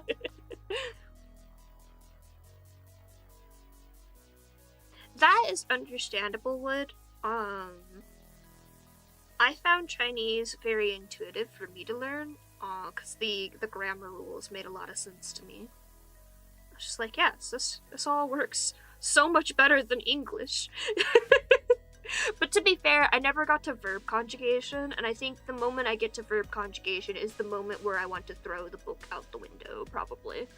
Because I know that's what happened in Latin, but I also know that Latin specifically has god-fucking awful verb conjugation.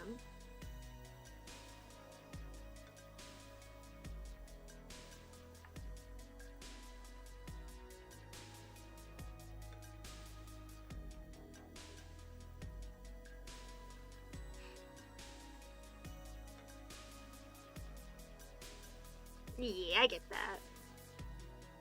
I really love the pronunciation in Chinese. Pinyin, my beloved. In fact, Pinyin is the base inspiration for the way that my conlang works. Because I saw the way that Pinyin worked, and I saw, like, the general sounds that Pinyin uses, and I was like, oh my god. When I make up my stupid little magic language, this is what I want my stupid little magic language to sound like. And I'm sure, like, if you look at the way the Abyssian sounds and reads, like, it's gonna read a lot like really basic Chinese.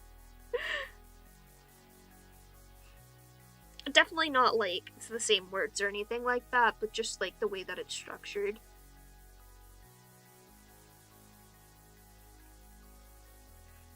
Actually, on that note, I was playing with Synth the other day because I'm trying to write music with lyrics, and I am struggling to write music with lyrics. Oh, that's really cool. I think this would also be very similar to Korean, to my very very very very amateurish understanding of how Korean works. The way that my language works should also work very similar to that, where it's like you guys have like a sound associated with each character type of thing.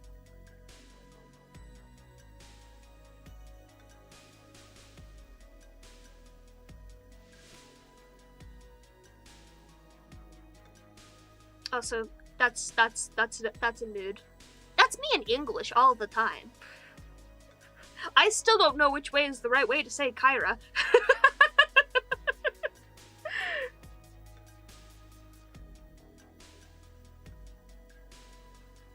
In college, I actually mixed up which way was the way to spell Mia versus Maya. Because there's the 3D modeling software Maya that I was using for lessons during college, and my roommate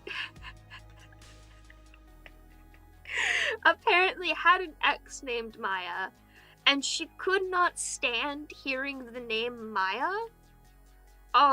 So I was just like, okay, well, don't worry, I got this workaround just for you. And I would call the program Mia around her for her sanity's sake.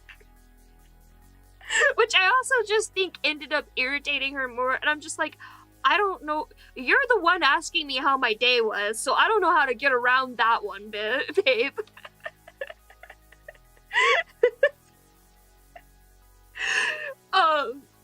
But then, like, I kept mixing up the way that you're supposed to spell those two names.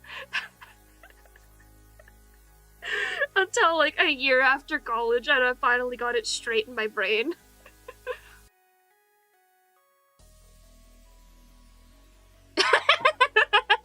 Yeah.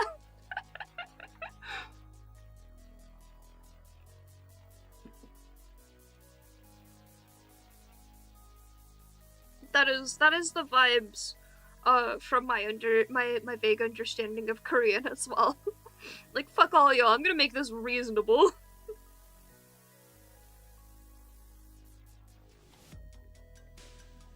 I think the secret to making any language, like any fake language, sound realistic though, is that it has to have something unreasonable around it. Something about it has to be like really fucked up or stupid.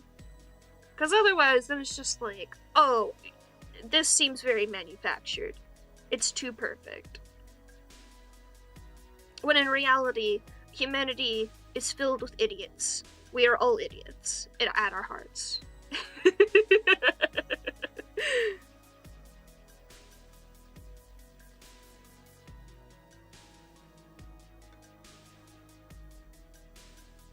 I think, I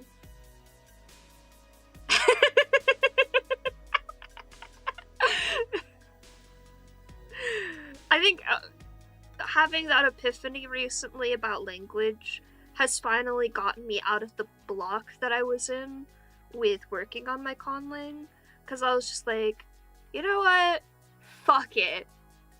If I end up contradicting myself later in what word means what, I don't give a shit. The basic rules are there, and those are gonna be consistent this whole time. It's fine. I'm gonna just have fun with it now.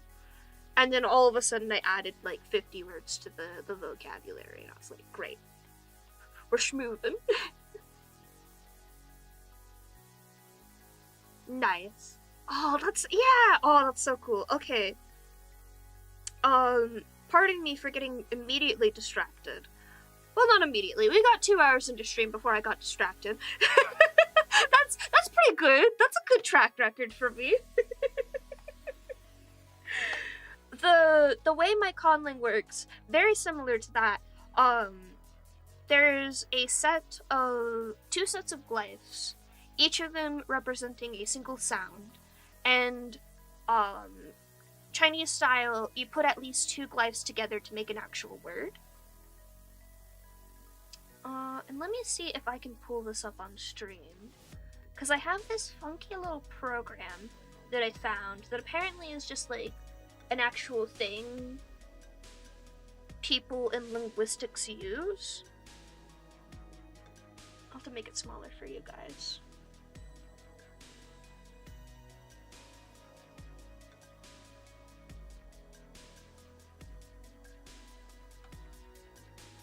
Let's see, we want source. Oh no, I want another window capture. Yeah, here we go.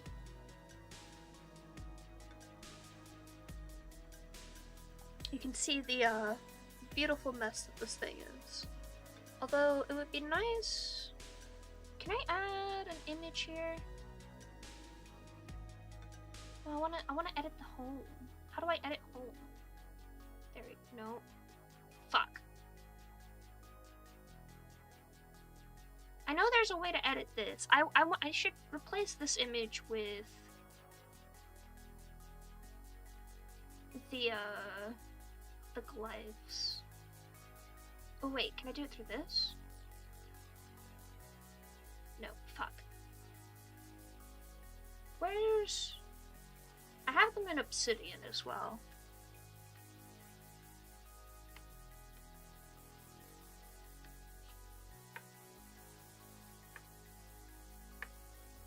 Yes, here we go.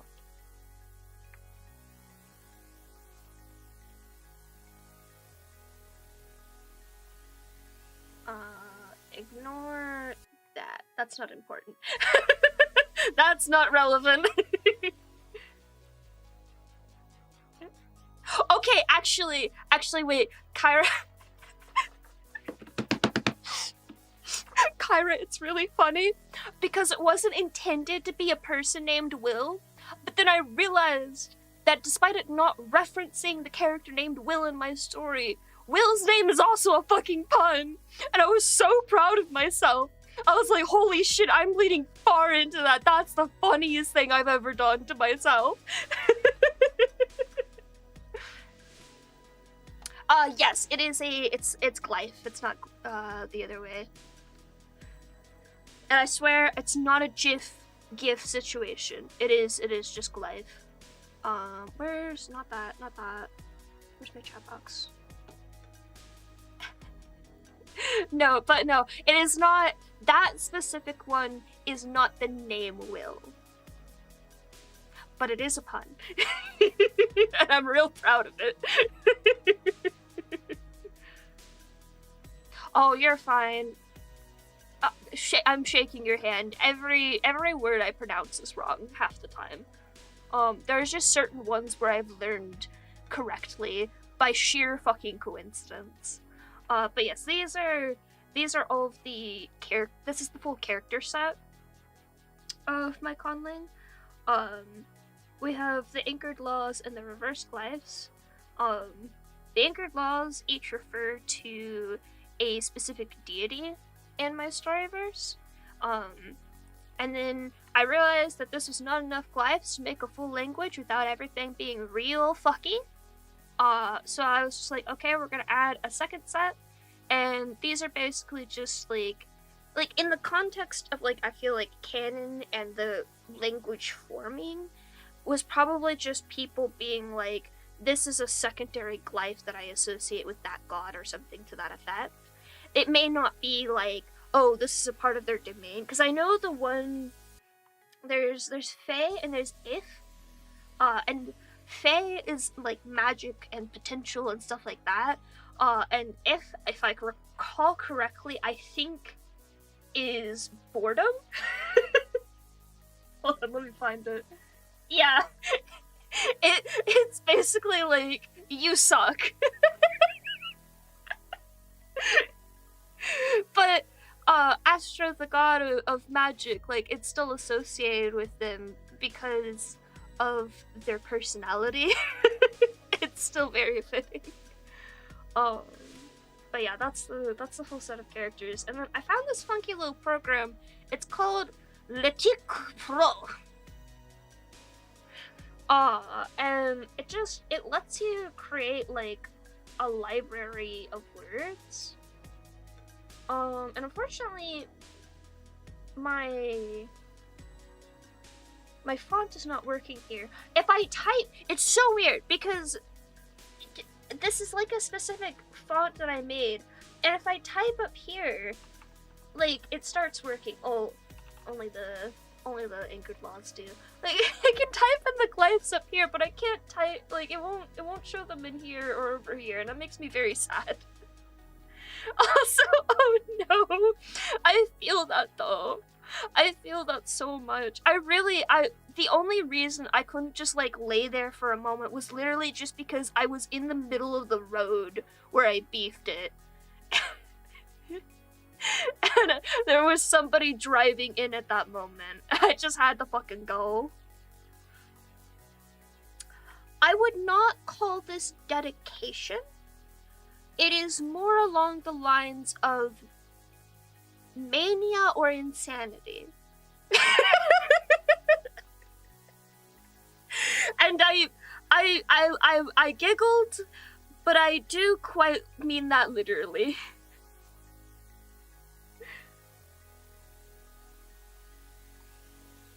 Like, I swear, every piece of writing advice I've ever read has been like, don't try to be Tolkien. You don't need to make every single little detail of your story like feel real or whatever. And I'm sitting there and like, I'm not trying to be a Tolkien. I'm just really autistic about this particular thing.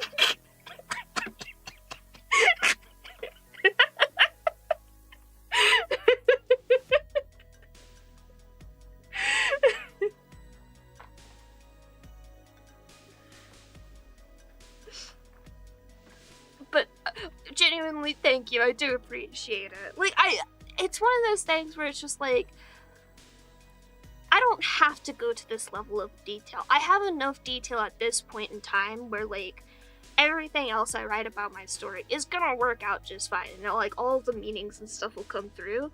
But I'm the kind of person who fucking loves it when you can see, like, in the background of something, like, a made-up language, and you can, as, like, a viewer of that thing, decode it yourself and get all the secrets. Like, Gravity Falls with all the ciphers and shit in the background, I never personally solved any myself, mainly because I'm lazy and I have other things to do.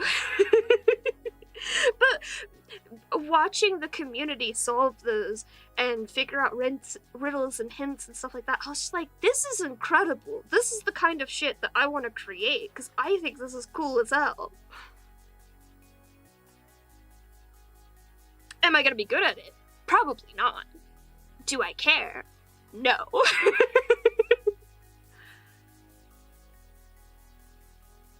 But I think the thing that really solidified me figuring out, oh, I want to make a conlang because this is the coolest thing I've ever seen, was a mixture of, I was originally inspired by the conlang that is in the Artemis Fowl series, which was one of my favorite series reading growing up. And then later on, there is an artist that I love to listen to their music. All of their music is in a conlang, and it sounds so pretty. And when it comes to the music that I want to do for my project, one of the weird things about it I would like to have it sung in Abyssian. Which is gonna be a trial and a half to find somebody and be like, are you willing to go off the deep end with me on this?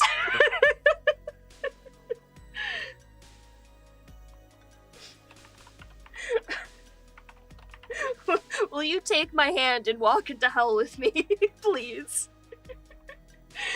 What is this? It's Alice and something musical.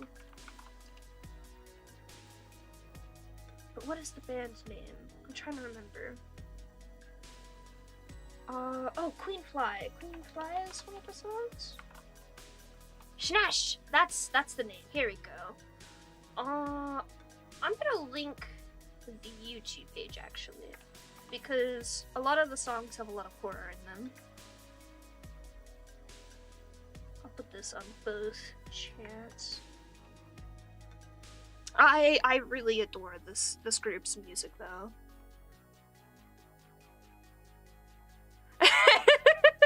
Oh no, Kira.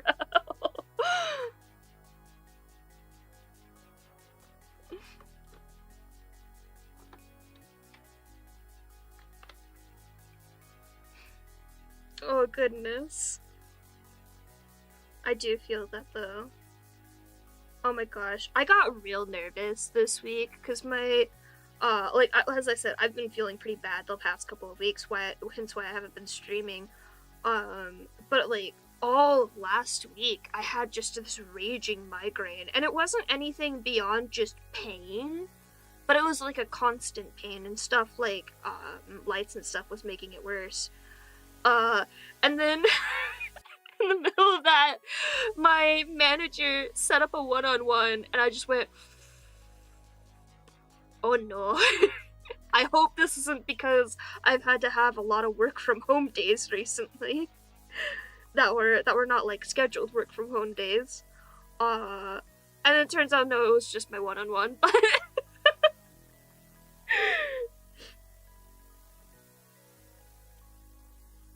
it was all good. In fact, she only really had positive things to say, which made me happy.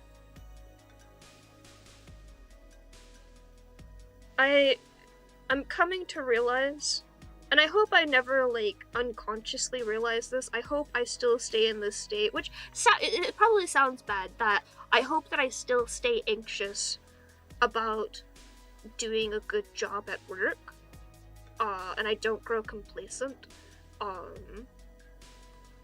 but I am, like, constantly terrified that I'm just not doing enough. Until somebody just is like, comes up and goes, wow, you've been doing such a great job lately. I'm like, wait, I have been? Ah, shit, man, I haven't been feeling great in weeks.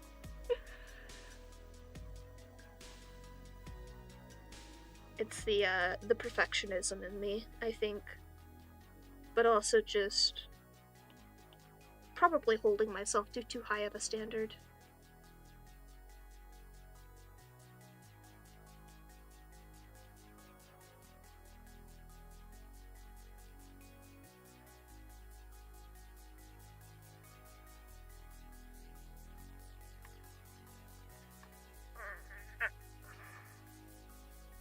I don't like that we have long bush happening here. We should have things to break up long bush.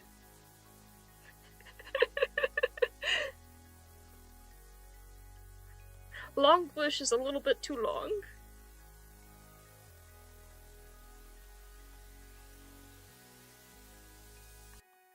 Oh, but Marjorie, are you mad because the blanket's still in the wash? Because I keep forgetting to move it over and having to rewash it again because it smells weird? Maybe you guys should stop puking on the blanket. Did you ever think about that?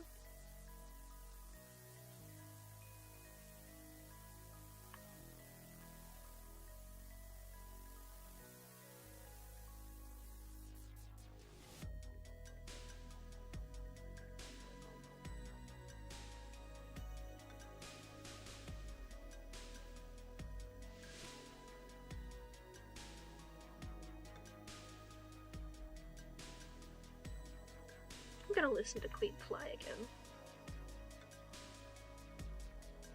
It's a very gory song, but the animator of the music video is also one of my favorite animators.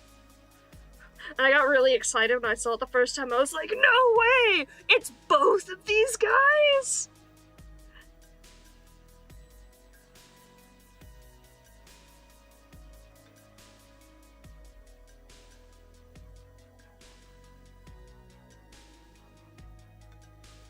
I swear, every time I find like a new Japanese artist that I like, this animator is there in the background hauntingly, and I'm like, oh, they're back again!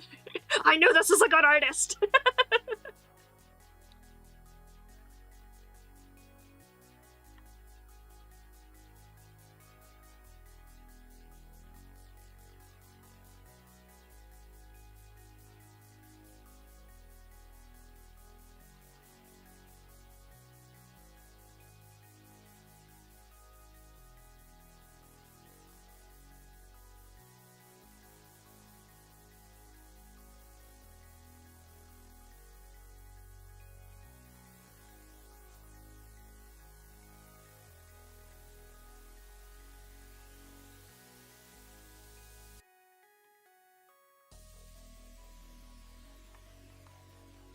I think there was an animation breakdown of this specific song's music video too, and it was so cool to watch. They had like their sketch and stuff. Yes! Arigato! Oh my god, let me go find. They have an OC animation that just the symbolism in it is so fucking good. I had, like, the first time I saw it, I watched it through, like, 5 times in a row, because I was just like, oh my god.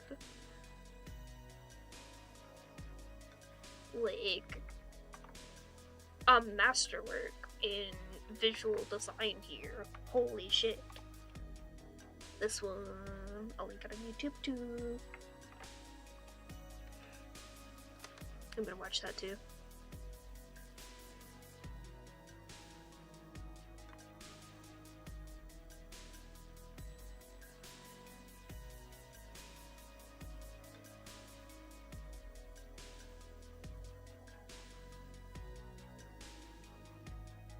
Oh, I did this backwards.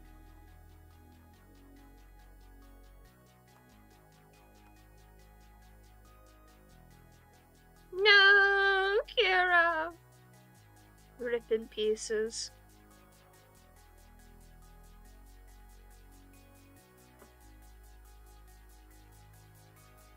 I haven't had too many bugs recently, but I have had an influx of ants.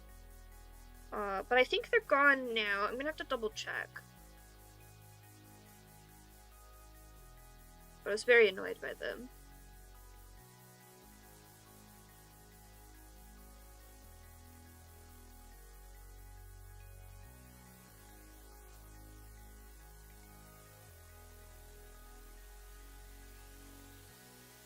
Oh, and there was one spider that I had to, like, gingerly take outside, because I was like, oh my god, I was dancing that day, because I just had too much energy. I was like, oh my god, I'm gonna step on this poor creature. I have to move you. Get out of here. You're gonna get crushed.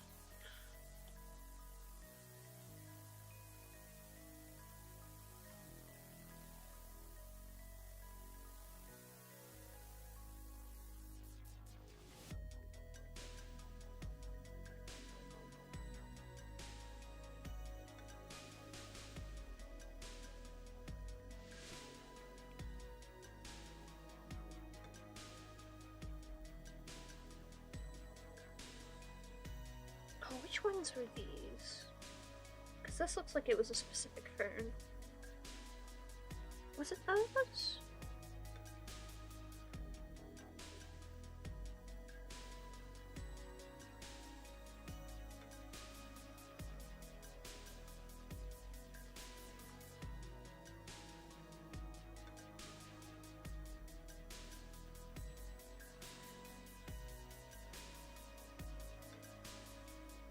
Oh no! Oh, I did have that wasp incident a few weeks ago too. Can't forget about that. I still feel really bad about it.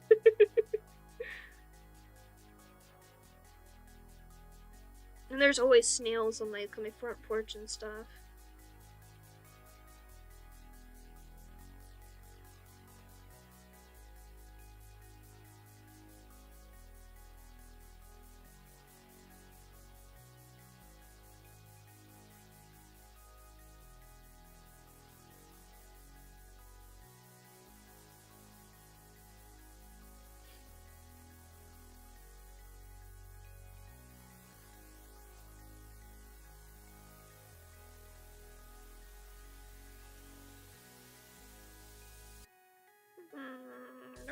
is incorrect. That's not the shape language I'm using here. There we go.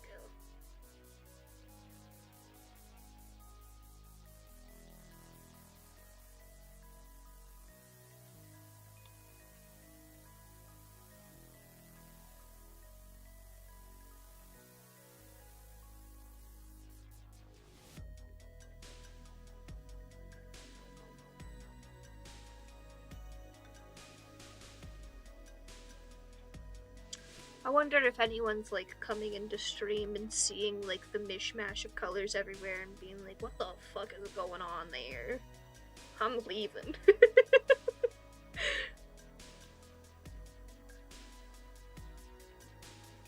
I do purposely do my sketches in like random ass colors just to see if it throws anyone off.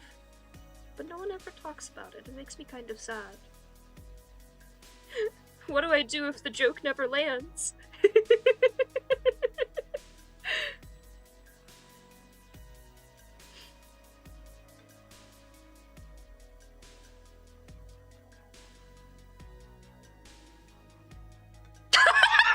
Finally!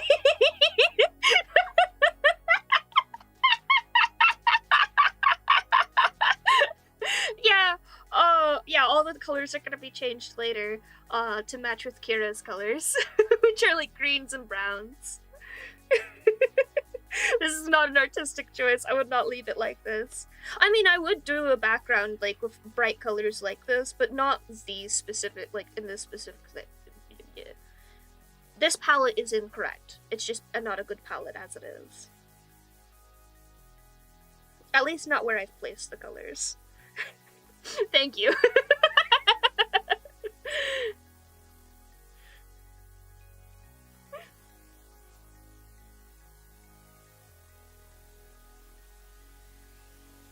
I do that a bunch, like with my sketches especially. I'll use like 5 different colors, and it's mainly just so I have like colors that contrast each other really well, so I can see like different places on the sketch. But when I'm blocking out color like this, I'll do it too.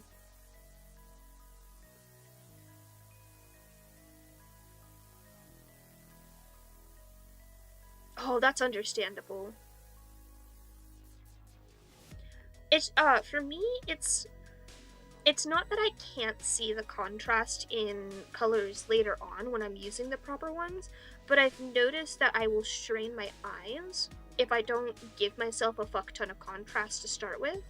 So this is just me keeping my eyes from being strained, even if I am using a bunch of eye burner colors.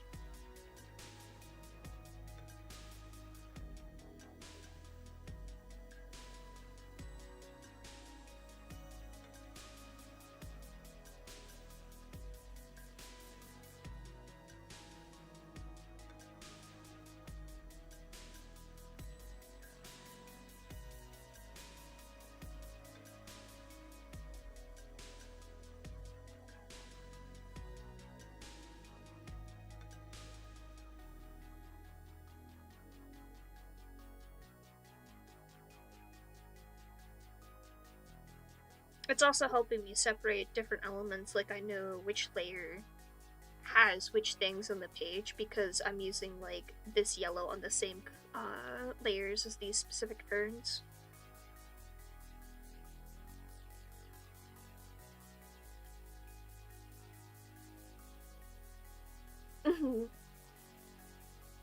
Yeah, I have a bad habit for my own designs where I will have either black, white, or brown as the main color, and then one main accent color, and then like maybe 1 or 2 minor accent colors.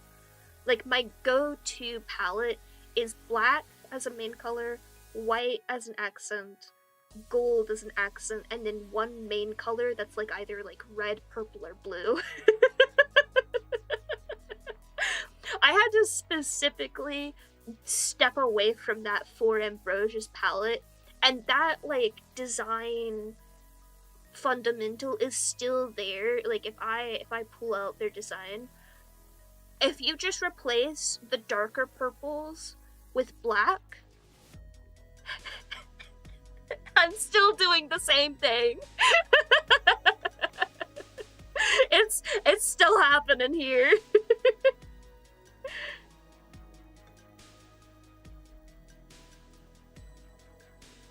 That's also understandable.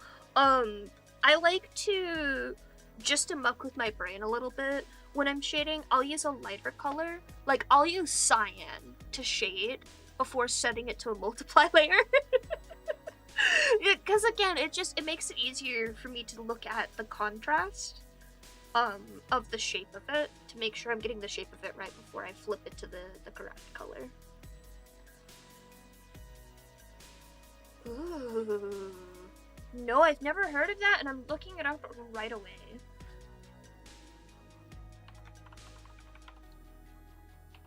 I have been seeing more new bugs lately. Oh god, yeah, that is just a weird fucking cockroach, huh? I've been learning about more bugs because of that one Tumblr I follow. But that is not one that I've heard of. Oh, I'm so sorry, I'm yawning. Oh.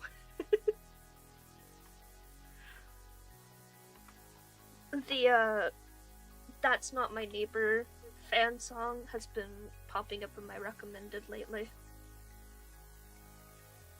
And it makes me laugh, so I'm gonna listen to it again.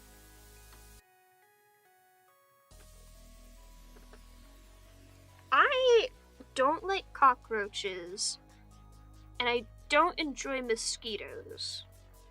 But every other bug is not on. No wait, ladybugs. I forgot. Ladybugs were also on my naughty list for bugs. But everything else, totally fine. Just not in my house. Don't come into my house.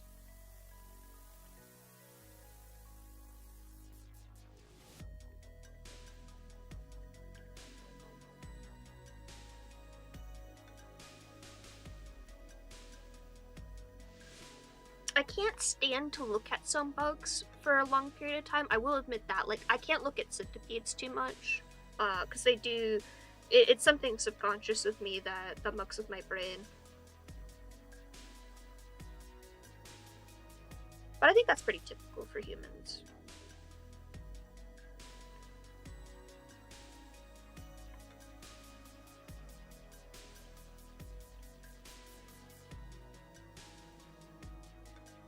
What are you doing? Oh, yes. Yes, I have seen crane flies. Oh my gosh. I love those little guys. They're so funny. I think it's crane flies. If you ever go up north to Minnesota, I'm pretty sure it's crane flies that this happens with. It's like middle of the summer or like late spring, summer, early summer, sometime in this period of time. Because there's so much humidity in that state because of the sheer number of lakes in the area, there's a season like where it's like a week straight of just crane flies fucking everywhere. Like, it is a huge swarm of them. And during this time period, my family happened to be having their family reunion up at one of the lakes there. And so we're all driving in, and it's like at these cabins next to a lake for like fishing and stuff. And just all of the buildings we're driving by have just like a wall of crane flies just sitting there menacingly. And thankfully, we were all already aware that crane flies are totally chill.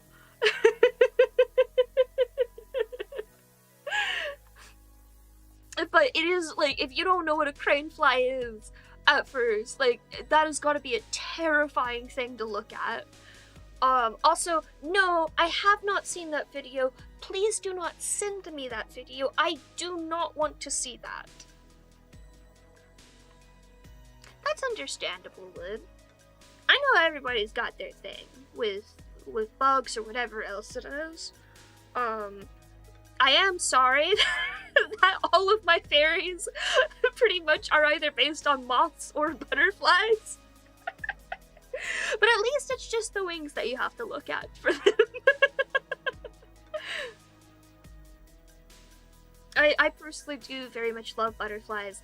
I have a thing with ladybugs, which I think I've described on stream already. Oh, yeah, that's understandable. They're just doing a little dance. Whenever I freak out about a bug video because of the way the bug moves, I do just start chanting, "Oh, it's fine, they're just a little guy doing a little dance." And that does help me personally. I don't know if that would help you, but I do offer this advice.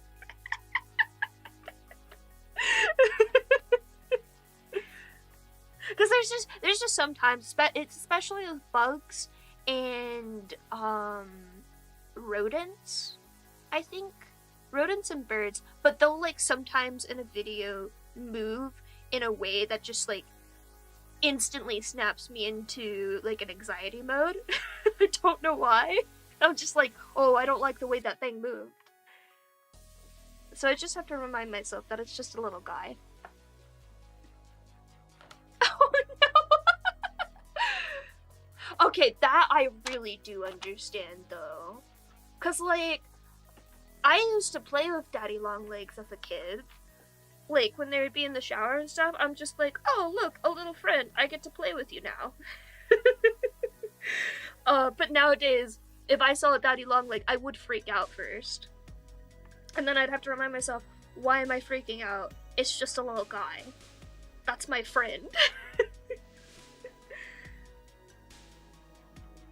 He's just a little shower buddy. I haven't seen a daddy long leg in a while, though. I don't know if I get them in this area. All the spiders I've seen have been smaller ones. Maybe me and Marjorie have just been eating them before I see them.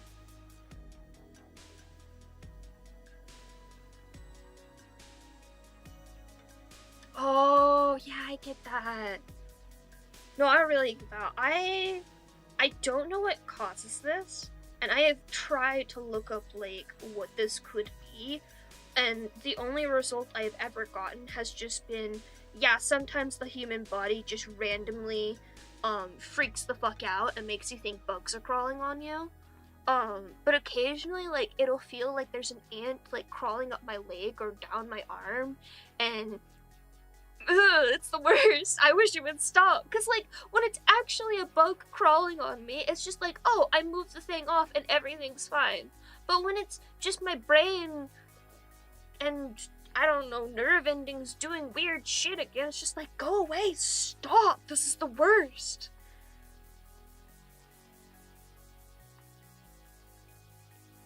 I don't know how to get it to stop, and I still don't know what causes it.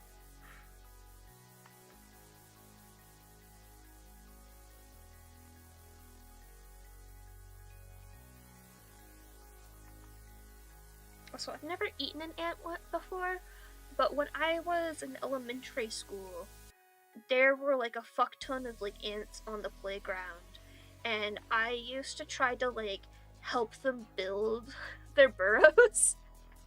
And I would like try to relocate them because my tiny little brain did not process that, like, you know, there was a queen ant in a colony and they had their house already. They did not need assistance building new additional houses. They're all of their stuff's in one little house already. But I was trying so hard to help them.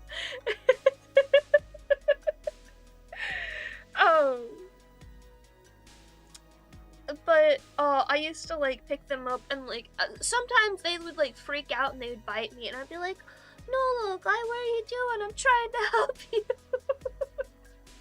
So I've never tried to eat an ant, but they have tried to eat me. Also, I do recognize that term. I think that is the only thing that I've... Yeah. It's not that. It is not that. I do get pins and needles a lot, just because, like, my legs fall asleep due to the way that I sit in my chair and stuff. quite often. But it's a different sensation than that. It is the exact same feeling as if a bug is crawling on you. And I know this because there was one time where I got the feeling and I was just like, there's no way there's a bug crawling on me. I get this feeling all the time. But I turned and looked, and what do you know it, there was a bug crawling on me that time. And that's why I always check now. Because you never know.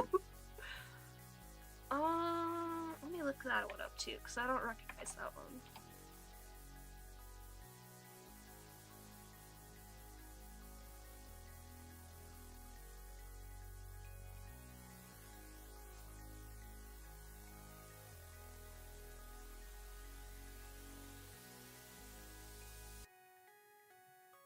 Yes, that is the correct one. That is the one it is. Which is, as I said, is apparently just a thing the human body does sometimes.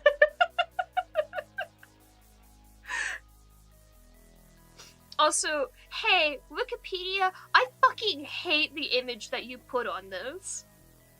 That's an awful image.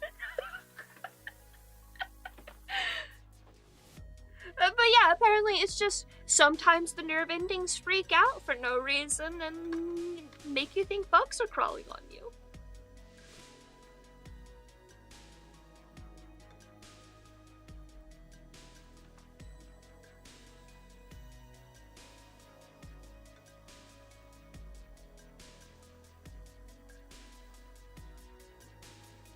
You're right! I think the person's expression is perfect. I just don't like the fact... I don't like the bugs on the face. I wish they did like an arm in front of them with bugs crawling on that instead.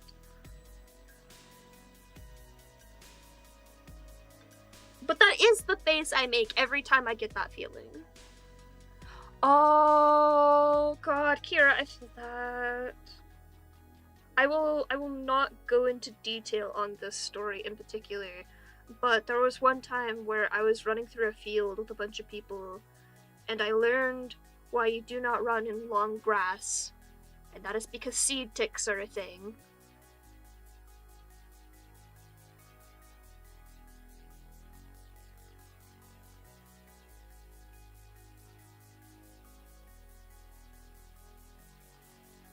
Right? Like the face. The face is perfect. Just move the bugs.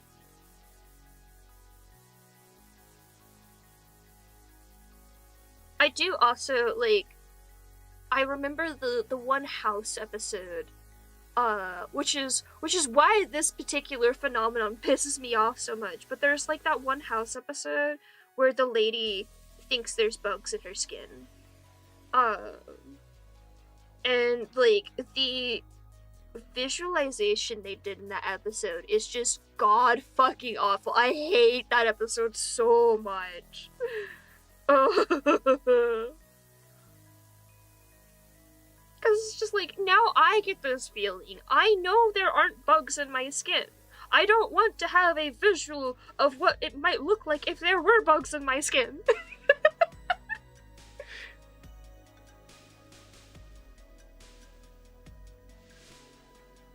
I think it says a lot about my humor that I grew up with House as like a show that my family watched too. Just the deadpanness of it.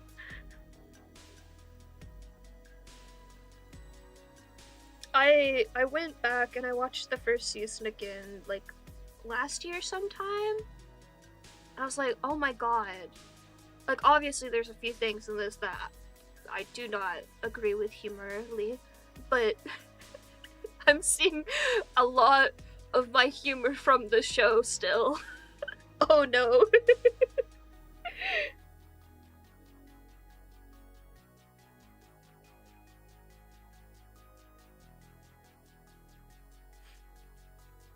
I do think it's very funny.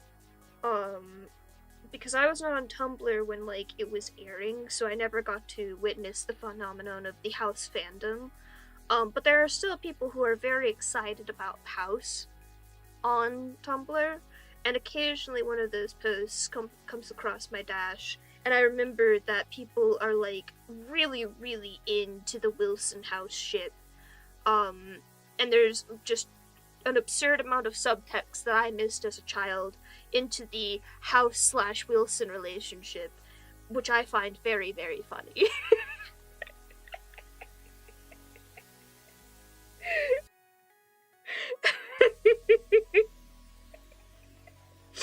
I think it says a lot about that show and those two characters in particular that me not having seen the show in years, first seeing a post about that on Tumblr, going, oh my god, this person is so right. That is what was happening this whole time, huh? 10 out of 10 show.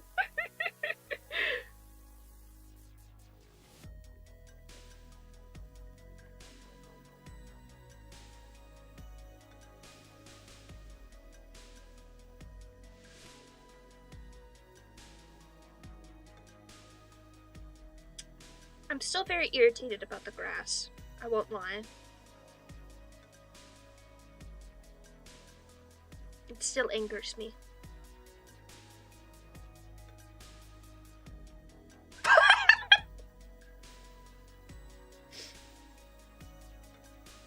When I was a kid watching shows like that, like, I never could really, like, conceptualize what was happening. Because to me, sitcoms were just, like, SpongeBob episodes, everything reset at the end. And then when, like, they started actually referencing things from other episodes, I actually got confused as a child. I was like, wait, this isn't like SpongeBob anymore.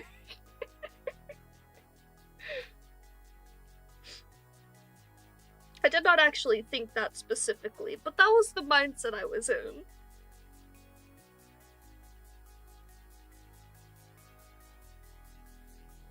So I was very, very confused. I do know, and I actually stand by this to this day, every time they were, like, trying to get, characters in a relationship romantically, I was just like, why are the doctors trying to smooch each other? I thought this was about weird fucked up diseases. I want to see more of the weird fucked up diseases. I don't care about the romance. Teach me medicine.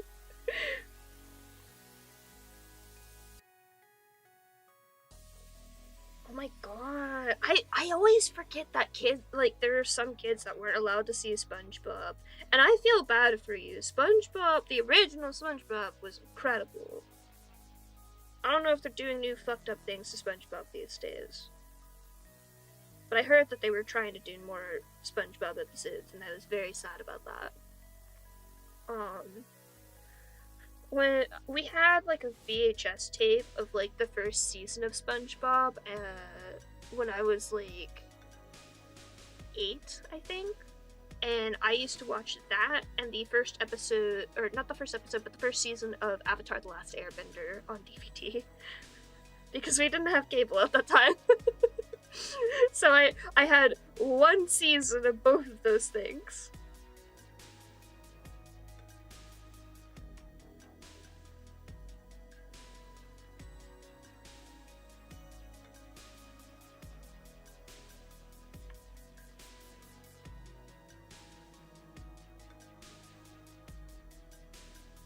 I feel like SpongeBob is the kind of thing that would hold up as an adult, even. Because, like, it was, like, a cartoon show for kids, but, like, I don't know. Older cartoons actually treated the children that they were shows for with respect, is the best way I could put it. Oh my god, Wood, that's such a mood, though. That really is such a mood.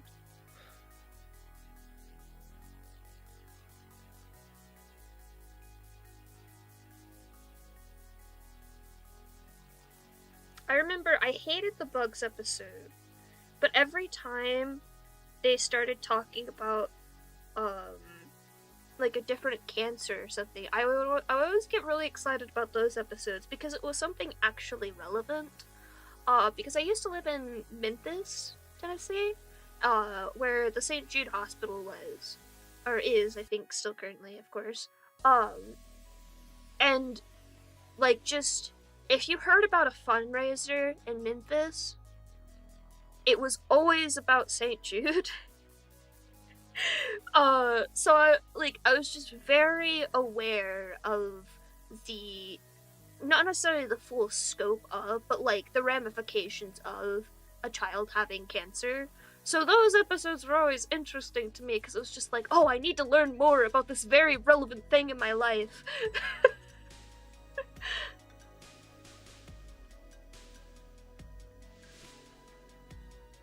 But also, I just thought the rude doctor was a very funny little guy. I was just like, man, this guy needs some therapy or something. Me as a small child. Oh yeah, therapy would definitely fix this guy.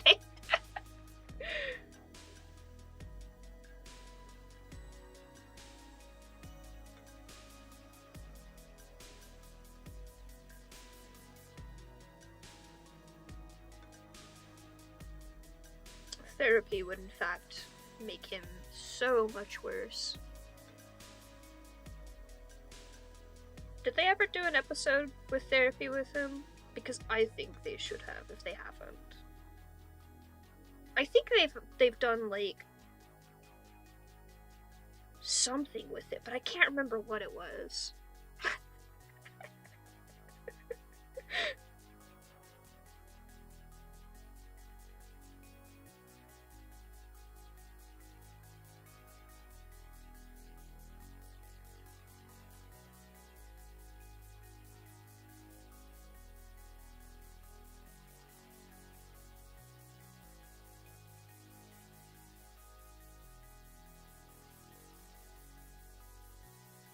I would be so happy to hear that, but I also must stress, please only tell me what you're comfortable with.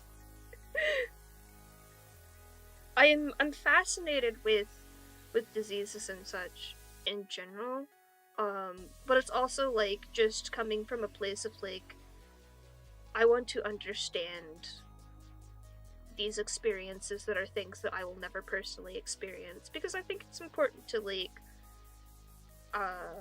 expanding my ability to empathize with other people. Oh my god, that's the funniest pair of sentences. Would. Really, Kara? That's really cool. I mean, you know what? If I harp on circumstances not being cool despite the thing being cool, we're gonna be here all day.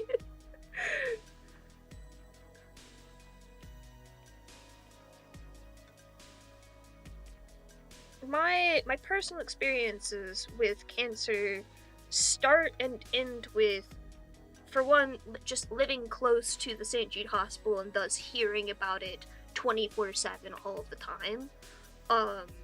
And then my elderly neighbor, before I lived in the Memphis area, got Lyme disease, which was like, if it isn't, I think, is it again? Hold on. I could have been very misinformed at the time. But it was always like put like directly next to cancer in descriptions, whenever people were talking about it. I know he got it because of an infected tick, that bit him.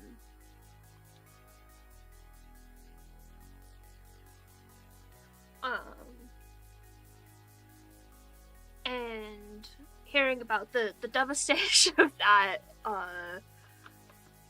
and then, I know the old lady was still my neighbor for a while, but, her grandchildren, which were people I was friends with, they stopped visiting because their weird-ass fucking mother decided to move everyone to Alaska, and I was just like, why the hell are you going to Alaska? It's cold up there.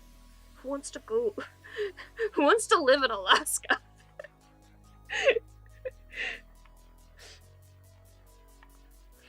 Like, I was so confused. I was like, to visit? As like a vacation? They were like, no, we're moving there. And I'm like, what? Why?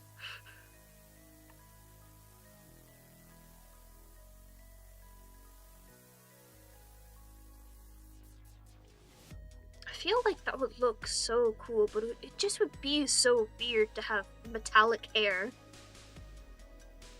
It'd be like a wig almost.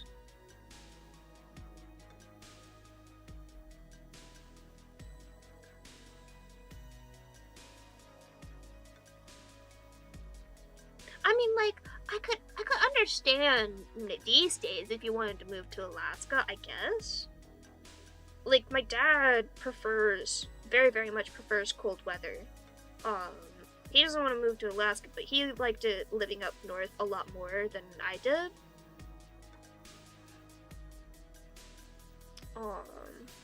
But I really simply just could not conceptualize at the time wanting to move to Alaska.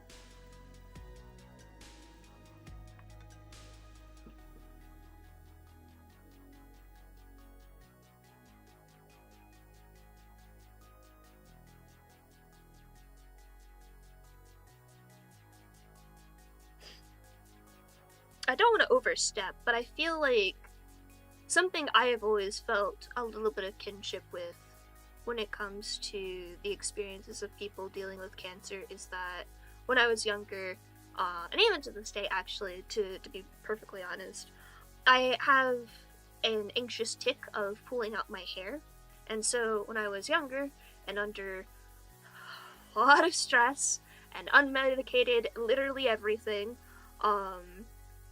I had pulled out so much of my hair that I had bald patches that were very visible, and they were not possible to cover up except with a hat, and none of the schools I went to would allow me to wear a hat throughout the day because of dress codes, and I was just like, great, this is embarrassing. But like, that's always the thing you hear about cancer treatments, is that everyone goes bald from them. Like, just, I couldn't help but think, like, I kind of, like, definitely not to the same degree or anything, but I kind of understand the feeling of, like, the embarrassment and stuff.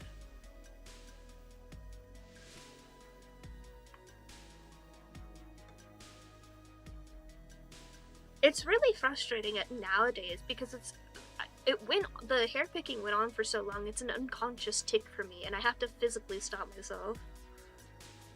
Oh no! Oh no! Oh no! Oh no! Dad joke gone real wrong! Oh no!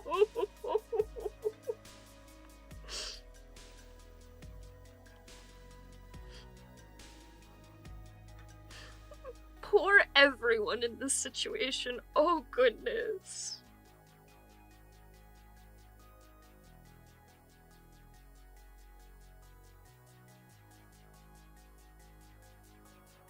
Tragically funny really is the way to describe that.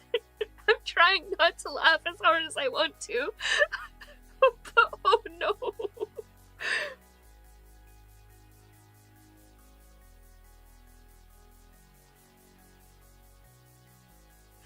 Oh goodness.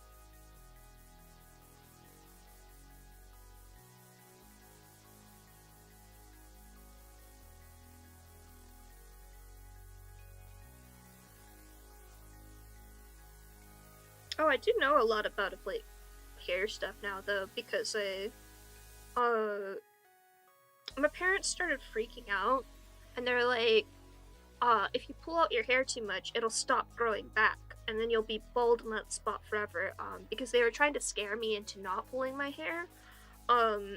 Unfortunately for them, they had already taught me how to use Google. So I fact-checked them. That doesn't seem right. That seems a little bit too much for McDonald's. Like, I know McDonald's isn't the healthiest, but that seems a little bit too many calories. Oh, but yes, hair's really weird because if you pull it out, you will sometimes pull out the root of it, and it'll be like this little, like, it may depend on your hair color. I couldn't really find a lot of images of this, but I know for me it was like this, like, whitish, like, little sheath on the end of it. Yeah, the clear jelly thing. And from my research at the time, I did not have to worry about my hair growing back unless when I pulled it out there was blood on the end, because if there was blood on the end, then it was in like a specific state of growth where I did just yank the whole entire thing off and actually broke like the hair growth in that place. So rest in peace to my parents' desperate tries to get me to stop pulling my hair. Them telling me I was gonna go bald did not work.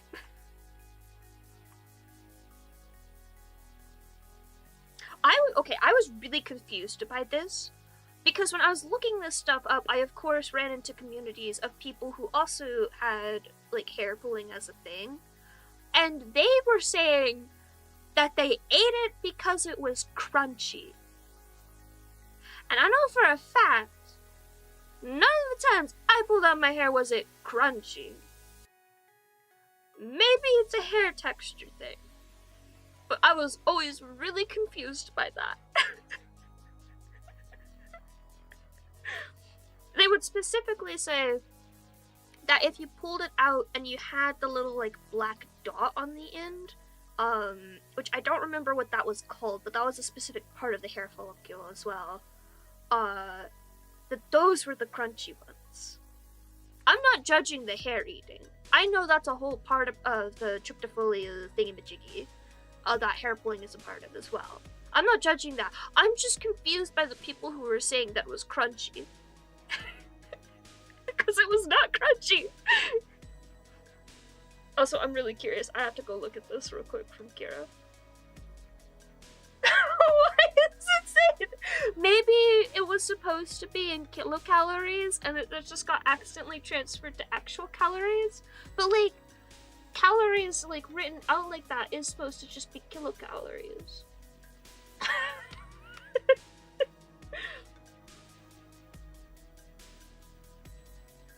That's really funny. That's the most powerful burger I've ever seen, Kira.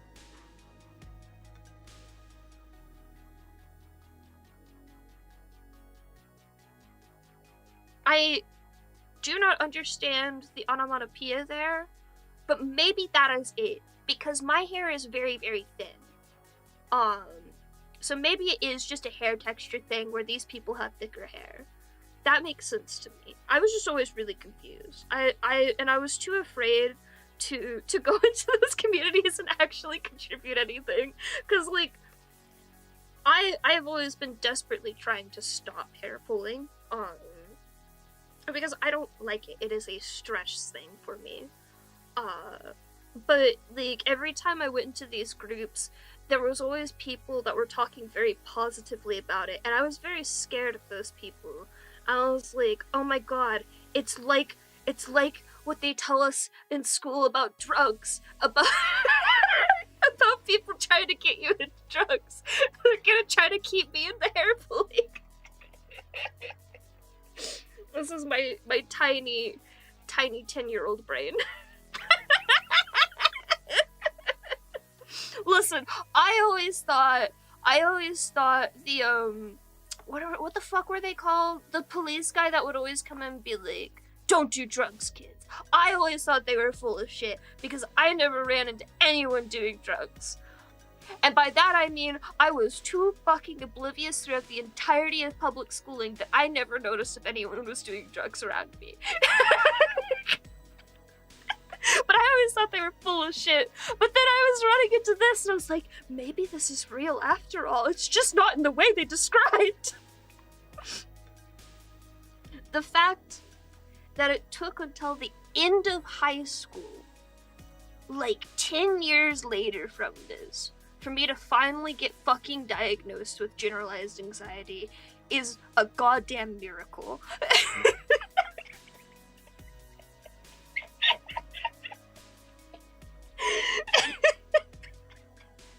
I don't want to say I was a stupid child, but I was kind of a stupid child.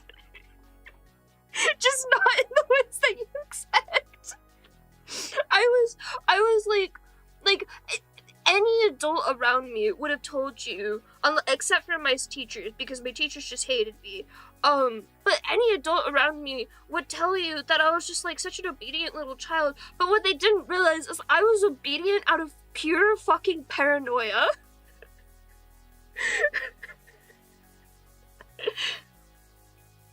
Also, I'm so sorry, Kira, that this has devolved off topic, but I felt the need to, like, share something embarrassing myself to ease your own embarrassment. That's the best way I could describe it.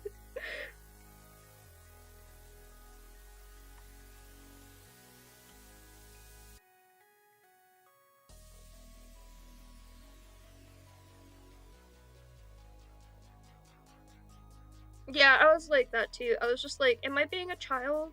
Am I dumb? Am I stupid? And then, like, someone would say something. It didn't matter who. And I'd just be like, no, I'm not being paranoid after all. And it would get worse. And nowadays, I'm like, do I need to get checked for OCD too? Like, how many things got missed? Because they're just like, oh, look at this lovely, polite child. They do everything I say and they don't question me about it even.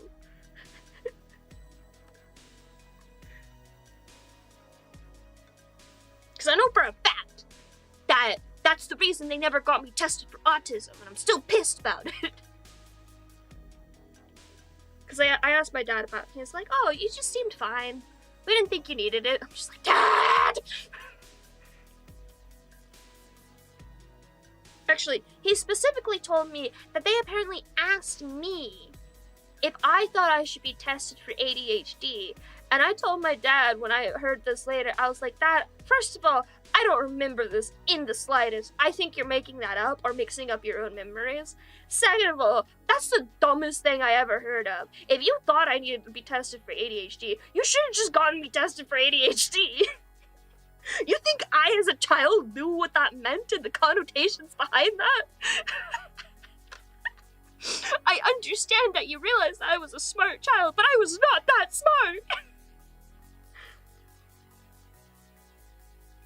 Oh my god, I feel so bad for the first therapist that I've ever had, because she was a court-ordered therapist for a custody thing. And this poor lady was trying so hard to get me to open up to her. But unfortunately for her, she did also fall into the category of authority figure that I didn't want to tell anything to because I thought they were going to take me to Looney Town. Like, my god, I'm so glad that these days that, yes, it is not perfect. Yes, there's absolutely like advancements that need to be made, but I'm so glad that these days that there are so many more kids in elementary school and high school and middle school that are having the opportunity to say, hey, you know, I think I might be this thing, and exploring whether or not that is actually a disorder or a behavioral thing that they need to get looked at without the fear that they're just gonna get sent to an insane asylum or something, because that's what I had growing up, and I was already beyond the point of like most people getting sent to those, but it was still like ingrained like as like a cultural like fear into me. Right, Wood? Like, that's the thing, is that my parents thought I was doing that to this poor lady that was the first therapist, and I still to this day do not know how to explain to my dad that, no, I wasn't answering her questions in the way that I thought a normal child would answer, because I didn't know what normal meant. I just wasn't telling her anything. It wasn't lying to her. It was lying to her, but it was lies of omission rather than just straight up lying to her face. I'm pretty sure that lady knew I was autistic. At least. If that lady knew anything, it was that there was something with me. She definitely knew I had anxiety. She did figure that out for sure. But she was absolutely god-awful for everything else.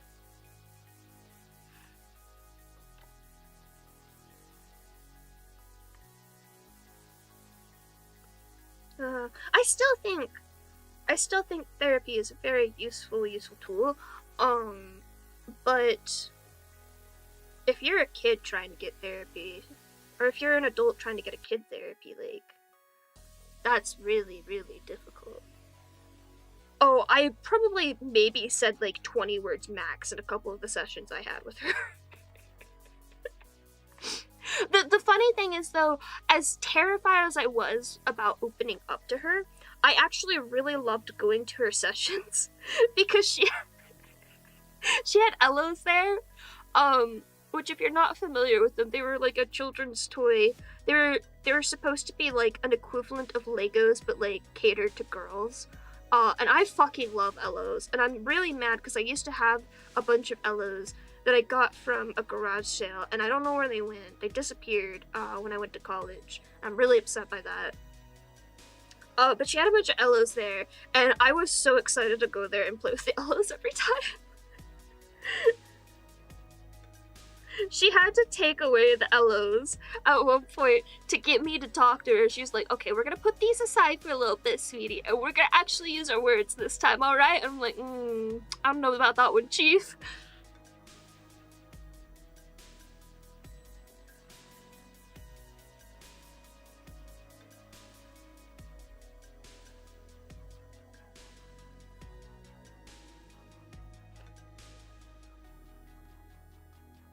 I think my thing was just, I had realized at some point that the more I talked, the more likely I was going to say something that would get somebody to either bully me or dislike me. So I was like, okay, I'll just stop saying words. And if I stop saying words, they can't find anything to be mean about, right? Incorrect, but a good try.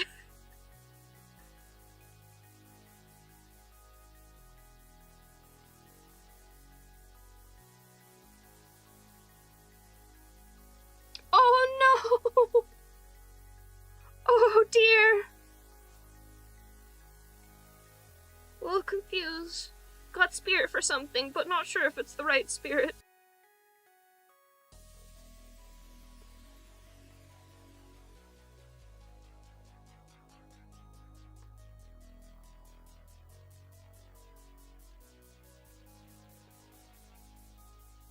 That makes sense.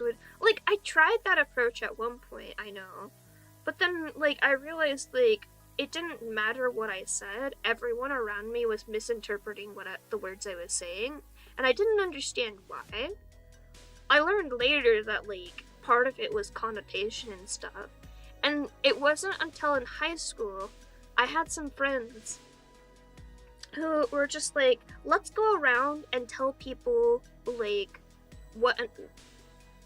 just to make us better friends.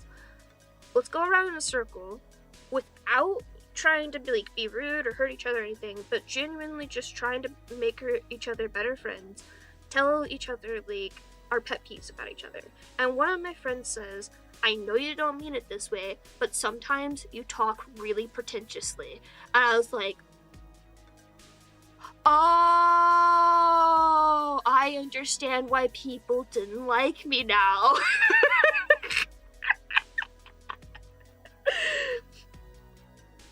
And honestly, I think in that friend group, one of the people, the thing that was said to her either pissed her off or, like, really upset her or something. I don't remember. I know everyone else in the group was fine. It was just like, we're gonna use this as a learning experience. But I remember my takeaway from this was, oh my god, I just need people to tell me to my face when I'm annoying them. This is incredible. Now I know what to change.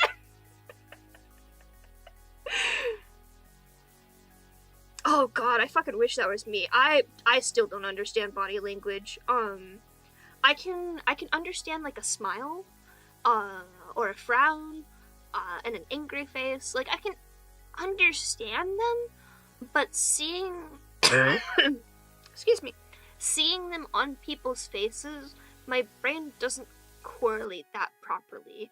And I'm kind of curious if there's like different types of like propagnosia, or however it's said, face blindness. And I'm wondering if I have some sort of form of that, or if that's just like something innate to being autistic. Because I have a lot of trouble picking up people's expressions.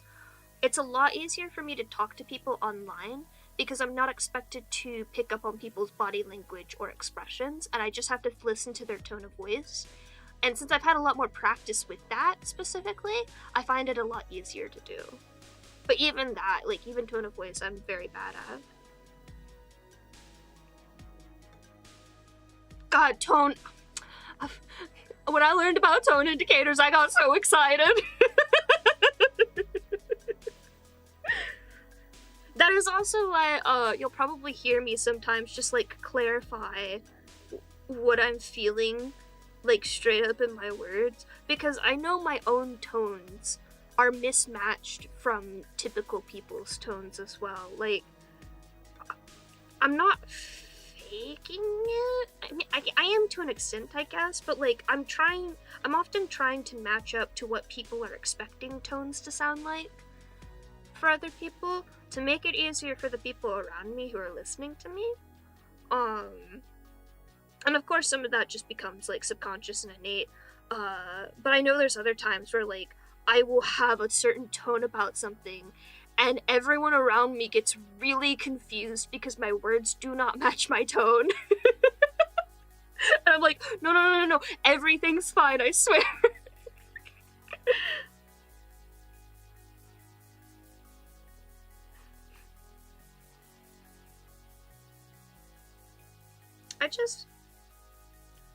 I think it's silly that a lot of communication is forcibly subconscious and forcibly in body language and stuff like that. And I've decided to take a hammer to that and say, fuck all that. I'm gonna clarify what I mean with my words. I think that's dumb, and it leads to more miscommunication. Because even between allistic people who understand tone innately and all this shit innately, they fuck each other up all the time. I'm not gonna make that worse. I'm just gonna clarify myself with words.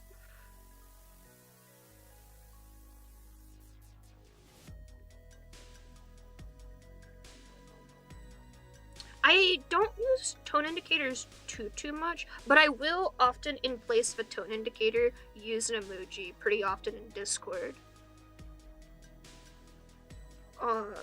But sometimes in like Tumblr tags I might use one. I also do just love emojis. Unfortunately, because of the timing of emojis becoming a thing and the friend groups I was in, emojis at first were actually seen as like a really cringe thing to me. And I had to like work myself out of that attitude. I was like, no. Okay, yes, they're a little cringe, but also these are such a useful communication tool. I'm going to use them, goddammit. Like, you could only use certain ones with certain friend groups. And other friend groups would be like, why are you using the eyes crying laughter emoji? That's so cringe. And I'm just like, well, fuck you. I was feeling the eyes crying laughing emoji, okay?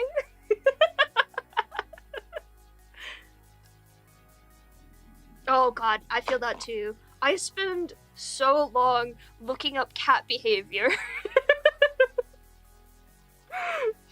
I have to know what my cats are feeling. I have to know if they're happy. Are you a happy girl? Yeah, you're a happy girl. Thank you, baby.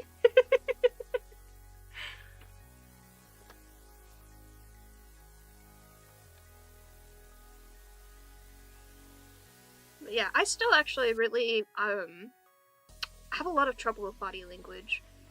My manager has been trying to get me to do, like, some communication courses. And I don't know how to tell her that there's a very, very high chance that I'm going to be too neurodivergent to be able to utilize a lot of the things in these communication courses. No matter how hard I try. Like, there's some of them where it's just like, okay, I actually know some of this stuff already. But there's others where it's just like, oh no. I guess I'll try my best.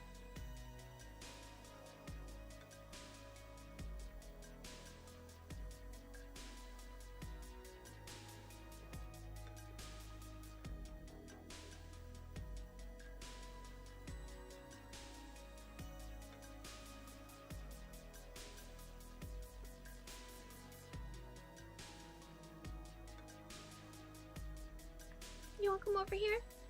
Are you gonna be polite this time?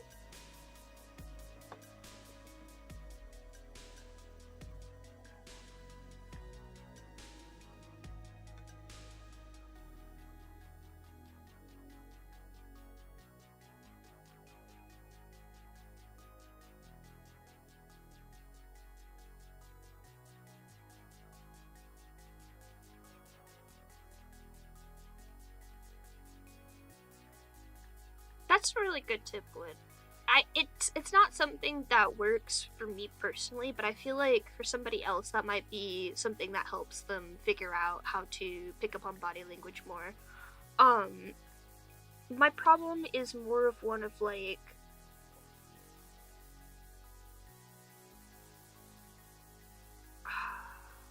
it's not object permanence. Is there a word for this? I guess maybe color blindness is the best comparison I could make for it. It's not that I'm seeing the body language and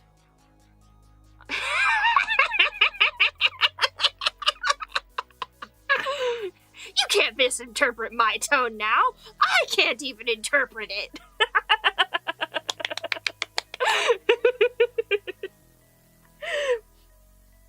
Very good, 10 out of 10. But it's like color blindness. It's like, it's not that I'm not seeing the color or that the color is not present or something like that, but it's like somebody being angry is the color red, and somebody being like only mildly frustrated is like some color in between red and green. And I don't see a difference between those two colors, so I can't assume which one of those emotions that person's actually feeling. And sometimes even, like, it could be green is happy and red is angry, but because I'm colorblind, they both look like the same color to me, and I can't tell the difference until somebody starts using their words and saying, oh no, I'm actually feeling quite great today, or oh no, I'm actually feeling quite bad today. And I simply, no matter how hard I've tried, I can't pick up on those differences as much as I've tried to. And I think that kind of builds into the forcibly staying quieter at first, because until I've really learned a person's mannerisms, I won't be able to subconsciously pick up on how they're feeling that particular day before they start speaking. It's actually getting me in trouble at work because they keep telling me, hey, we want you to do cool things for us, but you have to actually like start making connections with people. And I'm just like, you're setting a real tall order there, ma'am. I'm doing my best.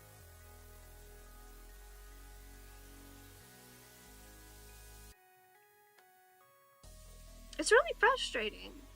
I wish there was a way to make it easier. But the only way that I have found that actually does anything to make it easier is just getting to know someone. Because then I can at least pick up on some things with them. Not everything. I still can't pick up on the body language. But I'm more likely to pick up on, like, very small pieces of body language that way. And it's not like everything's invisible. Yeah.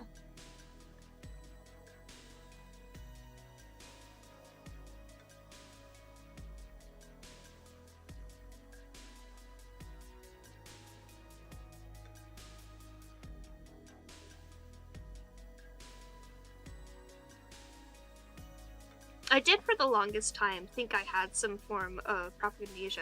I'm still questioning it, but I don't think I have actual face blindness. But I do have a lot of trouble telling certain faces apart.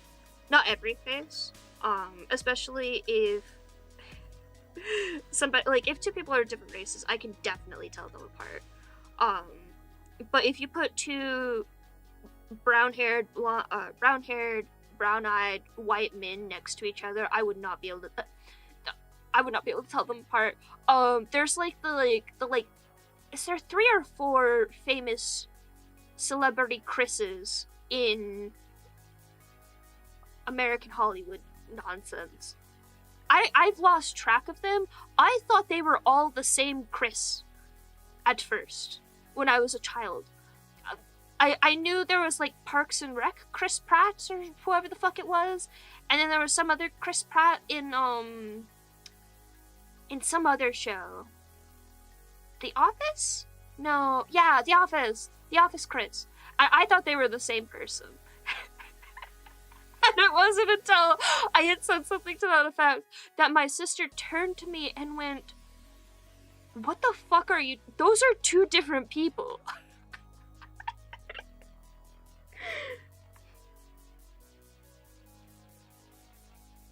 Every time I see one of those jokes where it's just like, all white men look the same, I'm just like, yes, you are correct. They do look the same, and I cannot tell them apart.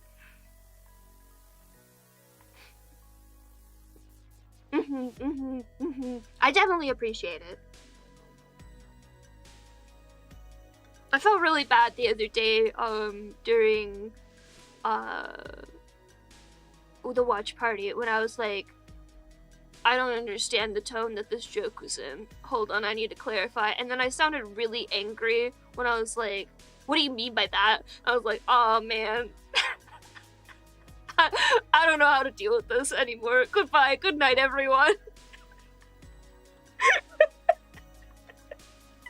It genuinely was like a fucking, fuck. I did a social blunder there. I'm gonna abscond now. Goodbye.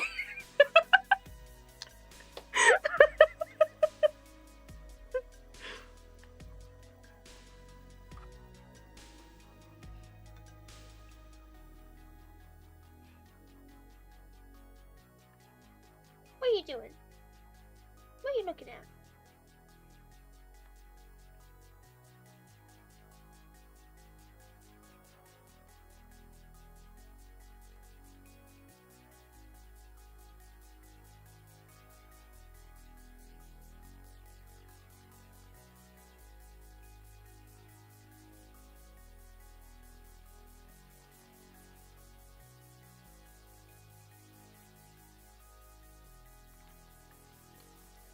No, ma'am, that's my snack. That's my snack. Yeah, same would. I've genuinely, honestly, I've just gotten in the habit of being like, am I upsetting you? Like, when I've really noticed a negative emotion. Because I can then just be like, I heard this from you, and I just want to make sure that everything's okay. And I've learned that this is a litmus test for people who actually give a shit about you. Because somebody who actually gives a shit about you will be like, no, everything was fine. This is when you should worry. If I do this thing. And people who don't give a shit about you are gonna be like, no, fuck off, why are you being annoying about this? Maybe that the people in that second category are just fine and normal people and everything's okay. If you're not like me, and are not neurodivergent and or have anxiety about such things. But it's not worth the stress of having to be around somebody that you have to walk on eggshells with all the time. And I never want to be that person to somebody else. And if somebody's gonna be that person to me, I'm probably not gonna be very good friends with them. And honestly, I feel like the reverse is perfectly normal and applicable as well. If you're the kind of person who doesn't want to have to deal with somebody who is hyper anxiety, or who is hyper anxious about every move they make, and you feel like then you are walking on eggshells to handle the fact that this person has anxiety and you don't want to deal with it, I think that's perfectly valid too. I've run into that too, and it's just like, you know what? This is a mutual, we're not going to be very good friends. But we'll still be, like, polite and respectful to each other, and I think that's fine. But I also feel like more people could stand to be upfront about that.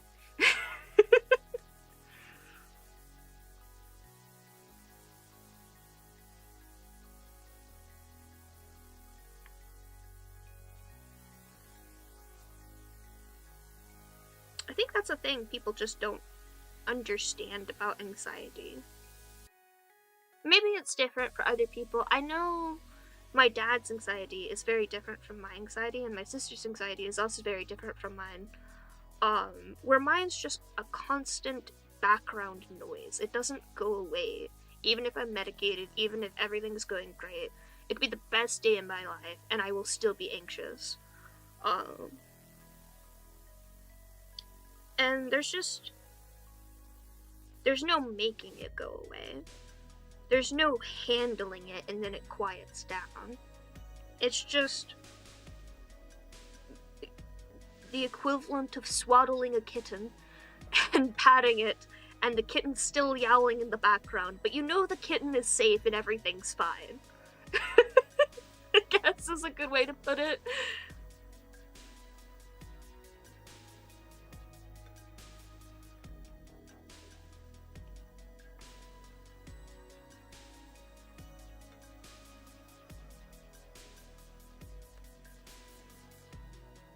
I've been around some people where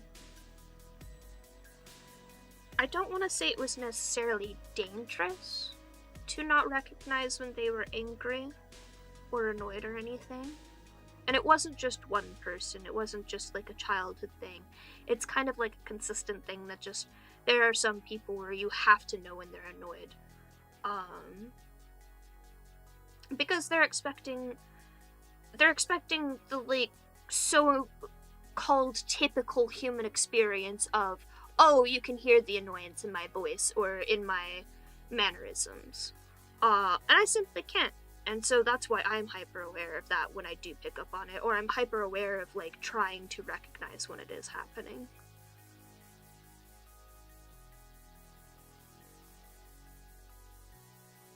I can say for sure, even if it sounds like I'm pissy, if I'm not explicitly telling you that I'm angry or annoyed or anything like that, then it doesn't matter. Because it's either A, my tone's coming out wrong, or B, it's not that big of a deal, I'm going to forget about it within an hour.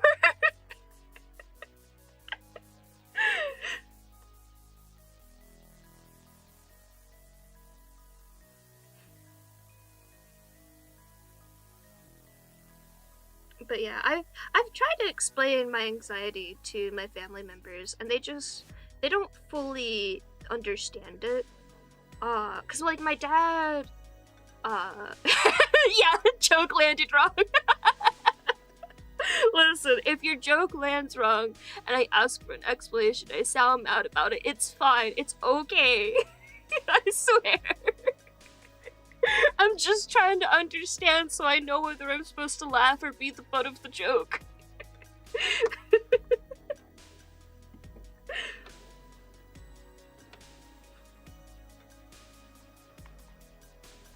You're all good, Wood.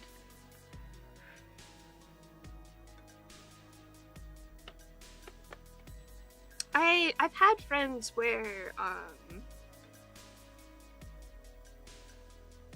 they had a similar like constant anxiety to me, but it was in a strange place of just also like not being willing to communicate when they were upset about things. Even when I was like upfront and direct and saying, please be upfront and direct when you are upset with me, it will be okay. I will not yell. I will not get like I think there's levels of upsetness, and the upsetness of, oh, I've done a bad and I've upset my friend and I'm mad about that, and being upset at somebody for telling you that you did a bad. Like, those are two separate things. And if I'm the former, I think that's a good thing. Like, feeling guilt for something is a good thing. It means you're recognizing when something happened that wasn't supposed to happen, that ended badly, and you want to do better in the future. And it always, like, it felt like such a chore to, like, try to explain to these people that, look, it's going to be that. It's going to be that I'm going to be upset with myself. That I did something wrong, and I want to fix that. And that's okay. I'm not going to be upset with you for telling me that I did a bad thing. Because even if I disagree, and I think it wasn't a bad thing that I did, well, that doesn't matter. I still upset you. And now I know not to do that thing around you.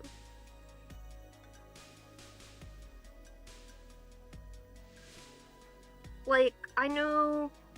I know we talked about this during watch parties, that my overall sense of humor is not something I usually put on full blast on stream, because I know that it is not a sense of humor that everyone is going to think is funny.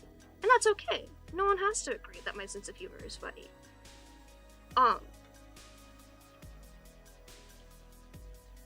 It's not me making myself more palatable, but it's more just me recognizing that there are more appropriate places for me to put that sort of humor. Because I am very much I think grimdark, edgy humor is very funny. And, most people do not think that's very funny.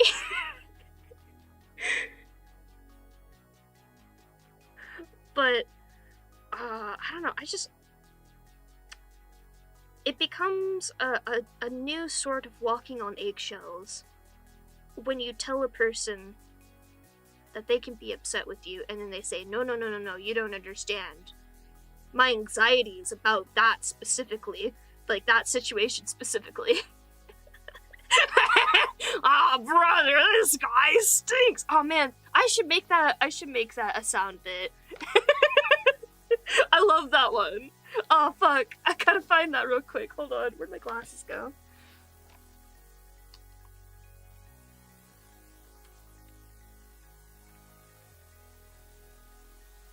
That is a sound bit that lives in my head when free.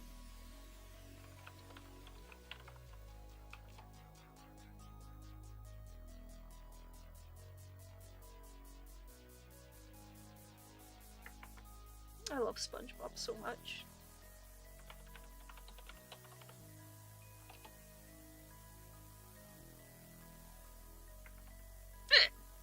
My goodness, I just have all of the noises.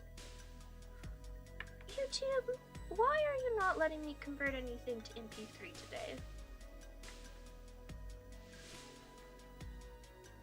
There we go.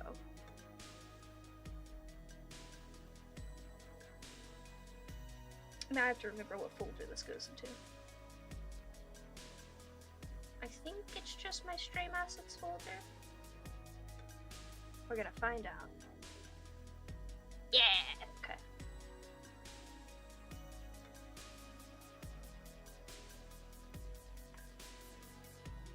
Oh no!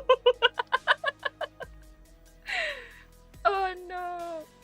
My cats, every time, I'm like laying down in bed and they've decided to lay with me, they insist on running around with me whenever I get up, even if they know that I'm going to go straight back to bed. And it's the worst when like they're laying down, they're all curled up and purring and they're happy. I'm like, okay, I'm gonna get up for a second, and I start moving to get up, and then they like jump up like I've scared the shit out of them. I'm just like, what? You saw me moving to the edge of the bed. Why are you afraid? Why are you startled? You want to sniff the soda? Good girl. Good job.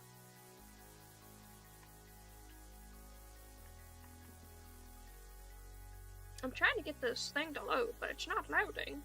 Why are you not loading?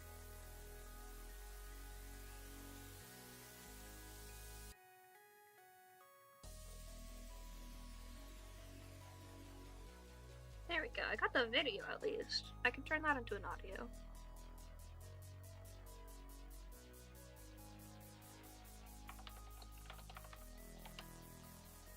By finding an MP4 to MP3. I really should learn how to convert these things just on my computer instead of having to use a web page every time.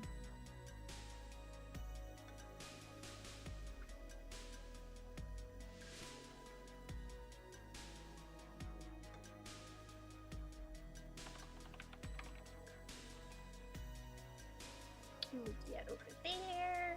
Where is... Oh, I can close all this shit. Streamerbot, where are you? Oh, oh, that's cute. I think Marjorie enjoys being chased as well, but she's really bad at it.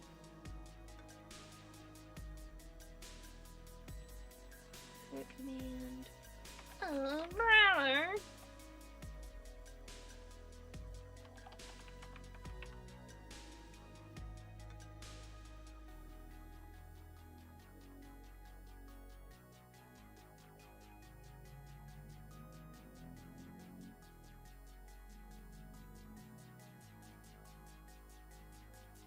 And now, for my next trick.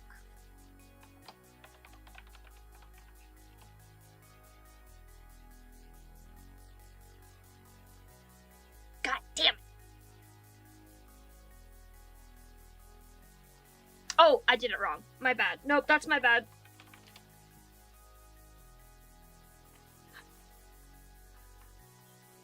There we go.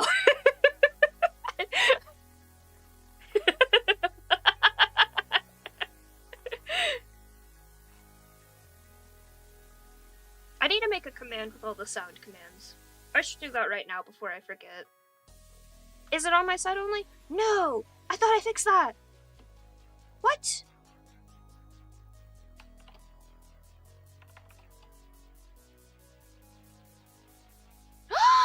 Streamerbot? Do I have to refresh something? Is that my problem?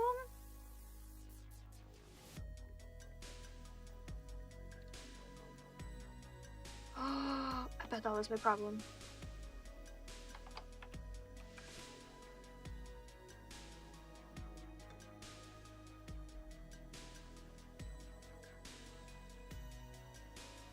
Oh, I spelled it wrong.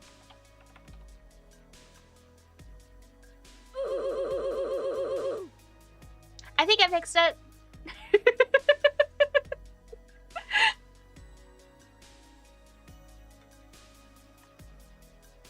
Oof is my test command because it doesn't have a cooldown. Oh, brother, this guy stinks! Oh, brother. Oh no, it makes a cue! Oh, I'm leaving that for now. Until chat can have this toy for now.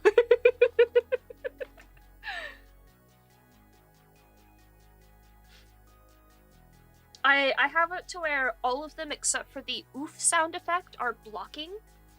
That way they don't all overlap and overwhelm me at the same time. Oh, brother, this guy stinks!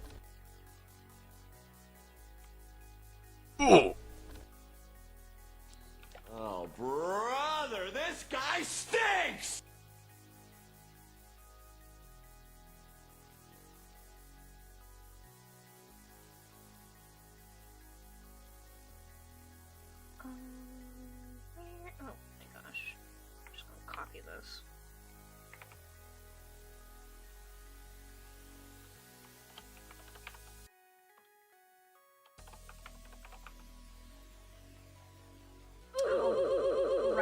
make a Twitch version and a YouTube version.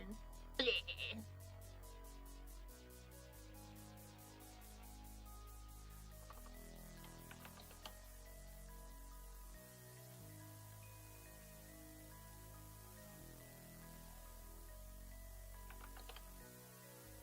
Because Twitch and YouTube are stinky.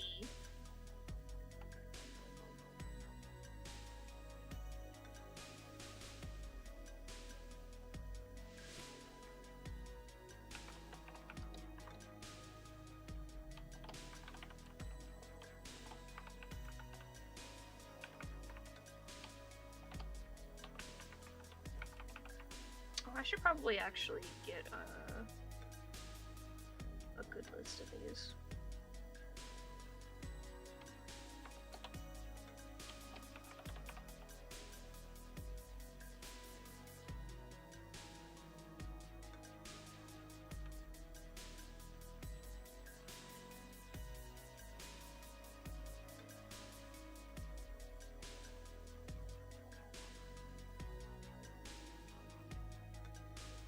Interesting that copy pasting a trigger in StreamerBot does not count as using that trigger recently.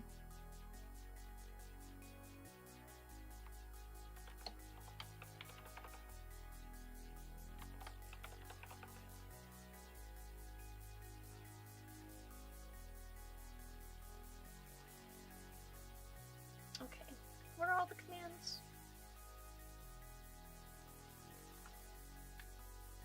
We have Crab Rave,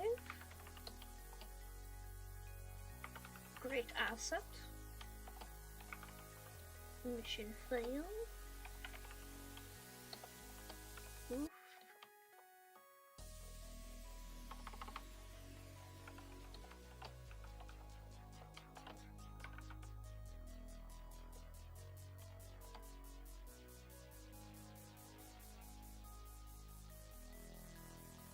and Brother. I think that's all of them.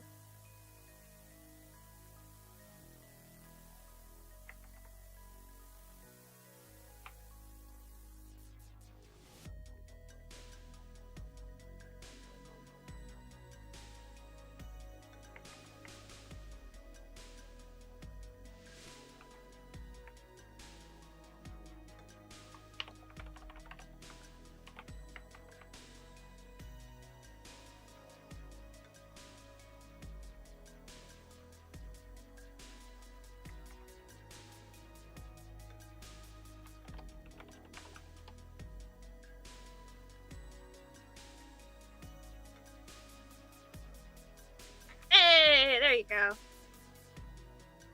Now you always have your list.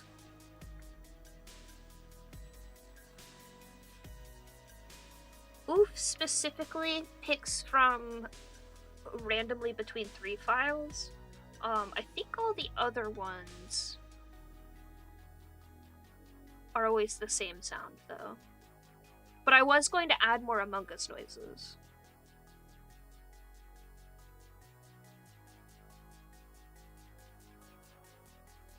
Oh, did somebody take my hat?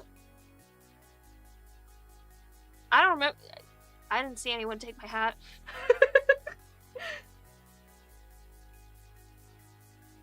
Wait, that didn't trigger the sound effect. What? It was supposed to play a sound. Why is it not playing the noise? Hold on a second, I gotta test this.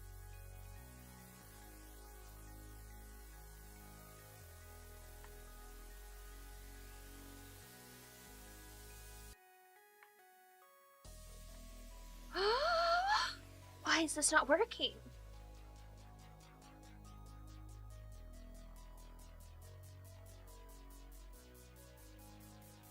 I didn't even realize my integration stopped working.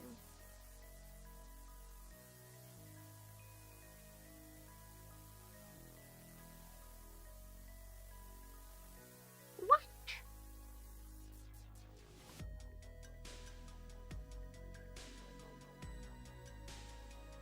says it's active, but I think it's lying to me.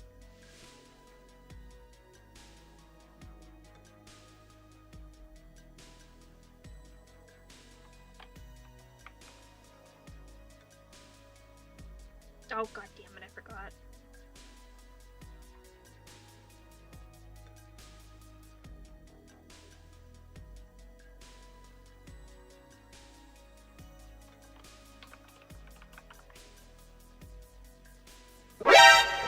Okay, now it's working.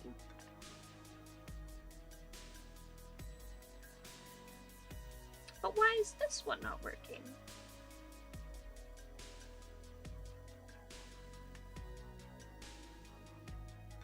What?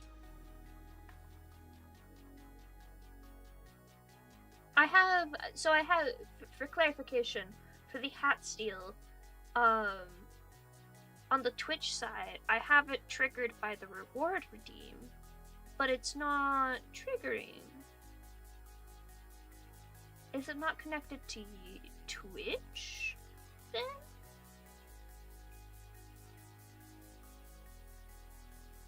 It says it is, but I think it's lying.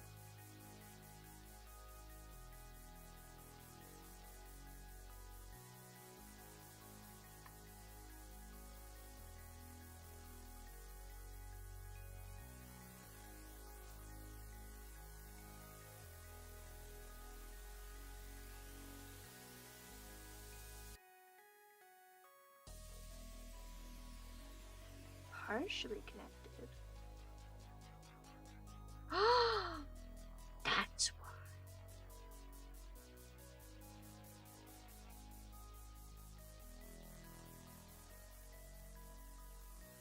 Why is it only partially connected to Twitch as a broadcaster?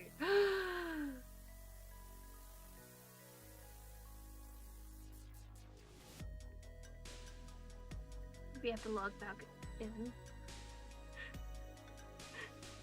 Please? Okay, maybe it's working now. Sorry, I'm getting very distracted by this, but it's important to me. It's still not working.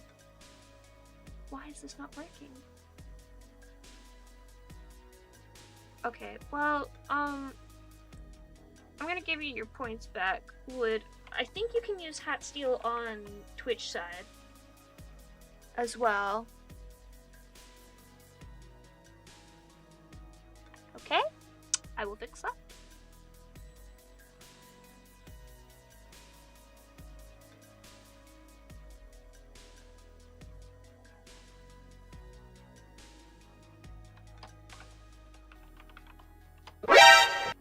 There you go. Now you can actually steal my hat at any point in time. So even if you redeem it and it doesn't work, just do that. If you don't hear the noise, the command did not actually correctly function. Just so everyone is aware. Because it does run through StreamerBot now. And there shouldn't be is there a cooldown on it? Let me double check that. Did I put a cooldown on you? There is a cooldown. There is a 30-second cooldown. Hold on, wait. We'll make that a 3-second cooldown, actually. Now, you should be able to do it, so individually, oh no, don't close StreamerBot. Individually, like, every person has a 60-second cooldown, and then globally, it's a 3-second cooldown. That's just so people don't sit there and spam it. Because otherwise, Twitch and YouTube will get mad at you for spamming the same message over and over.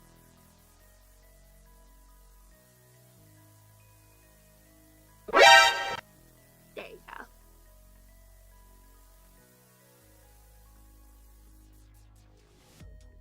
You can also do the sound commands in general now, too.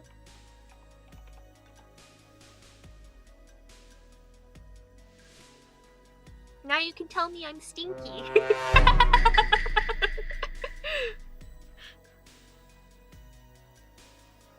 I won't do any, like, fart noises or any noises specifically for scaring me, but I do take requests for noises.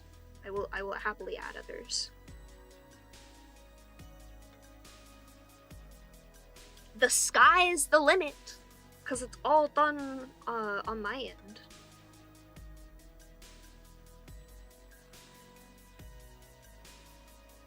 I know some people have like noises that are specifically for chatters to jump scare them. I don't want to be constantly on edge of the potential for somebody. Brother, this guy stinks!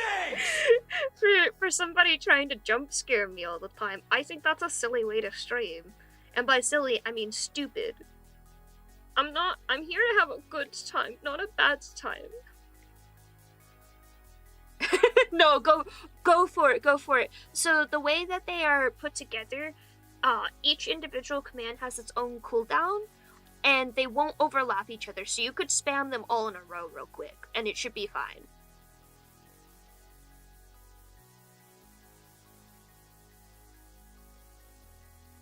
Because I wanted them to be, like, semi-spammable, especially the oof one. I just didn't want them to, like, hurt my eardrums. Because I think meme noises are funny.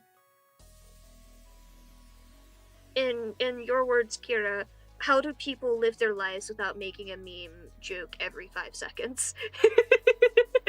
Except yours is with video editing.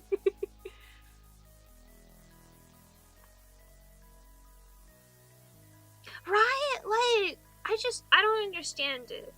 One of my previous streamer friends had one that was like a door creak noise, and I'm sorry, I cannot. I'm constantly in fear that somebody is about to walk in my house because I forgot to lock the door one day. I am not putting a door creak noise on my stream. I think the like iron pipe one is kind of funny, but it is a little too high-pitched for me. I would have to edit the sound for me to use it personally. The one that's just like dropping an iron pipe. Or the frying pan one. Same problem there. I do need to add a bonk noise. I need to set up tits to work with StreamerBot. But the problem is stream avatars seems to take up like a lot of energy for my computer for some reason. So I can only pick so many things to do at once. Yeah, I like them too. Like, some days the pipe noises are a good noise, and some days the pipe noises are a bad noise, which is why I won't add them for me personally, because I can't predict if it's gonna be a good noise day or a bad noise day. Although that is why one of the reasons I haven't been streaming recently is because every day was a bad noise day, and I was like, I want to hang out with friends, but brain says no.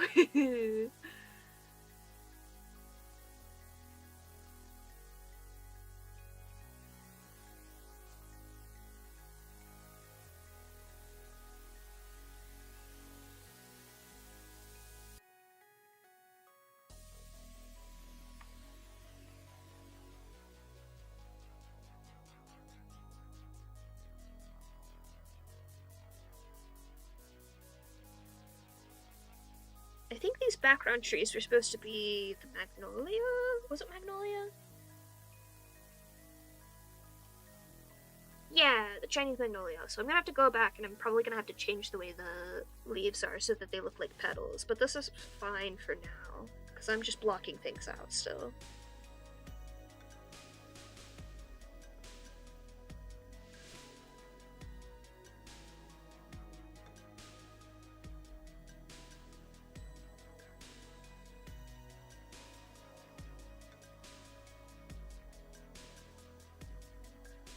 Ironically, I think line art is going to be the very last thing I do on this particular background.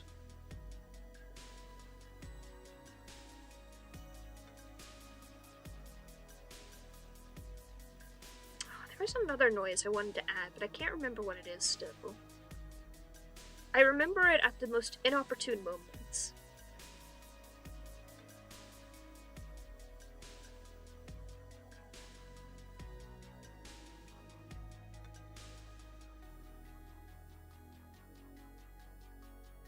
Oh, I also need to ask Kamui how some reminder command is set up.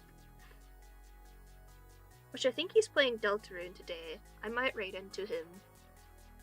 If he's still playing by the time stream ends. Which is coming up soonish.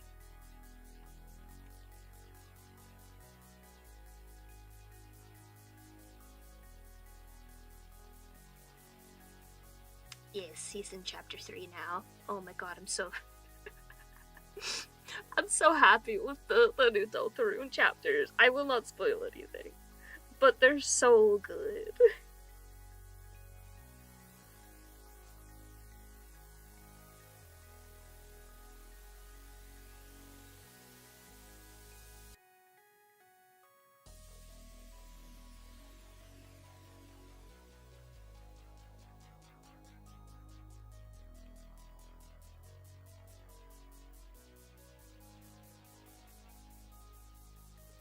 Dai is so powerful saying that he's not going to play Deltarune until all of the chapters come out. I could never.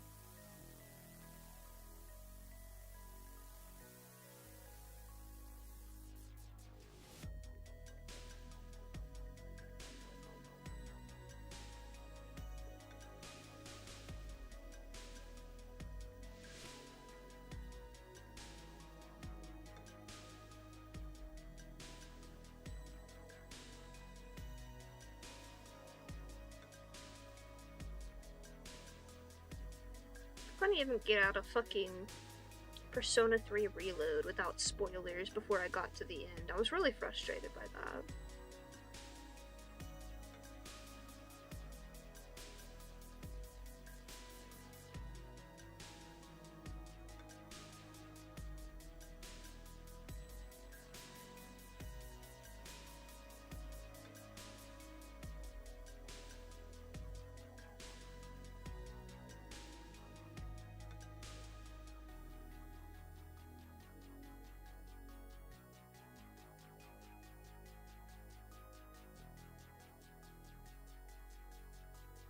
Like, I get that the original Persona 3 game was made ages ago. Oh, you're all good.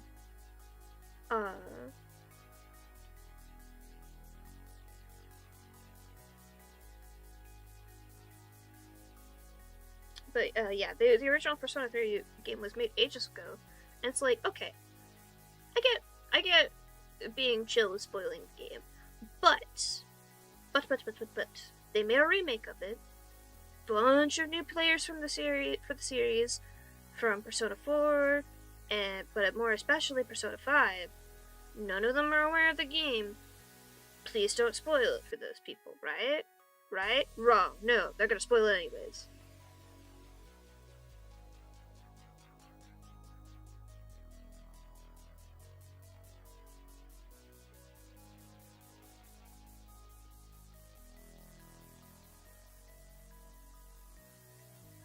Like, I'm the kind of person who's not especially bothered by spoilers. I'm still gonna enjoy the thing. But, like, I would like the option to choose whether or not I spoil myself. It's one thing if I go out on a wiki, like, trying to find some information before I finish reading the entire book and I get spoiled, then that's my bad. I went on the wiki. But otherwise, it's just like, hey, tags exist, hashtags exist. Tag your spoilers, please. Pretty please.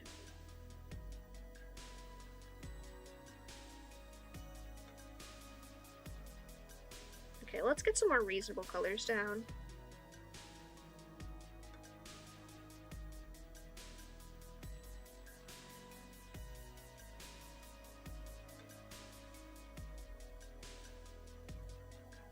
I think there's still places where I want to add more foliage, but I'm happy with this amount so far. I don't have the foreground foliage at the moment, but that's fine.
I should probably add some dirt patches in as well, huh?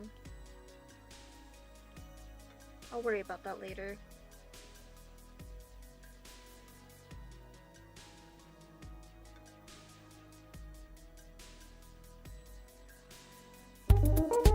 Oh.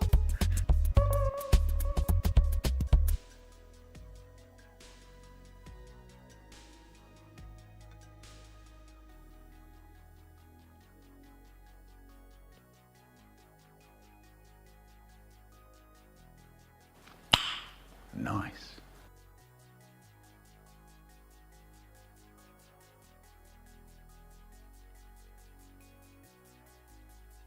This one was also a beech tree, so it should be the same color as this.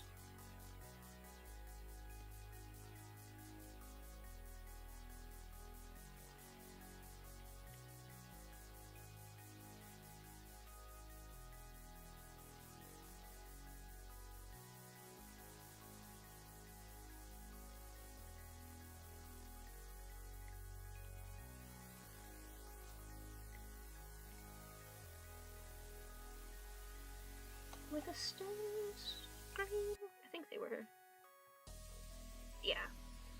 These are those orange plants though, so I'm gonna leave these orange to remind myself what they are later.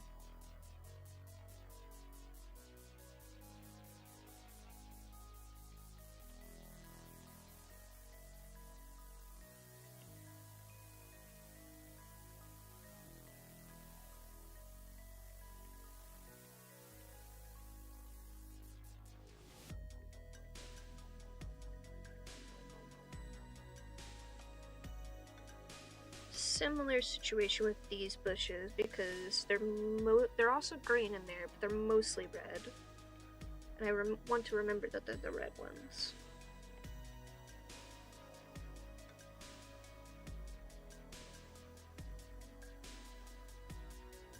And these are those lovely magnolias.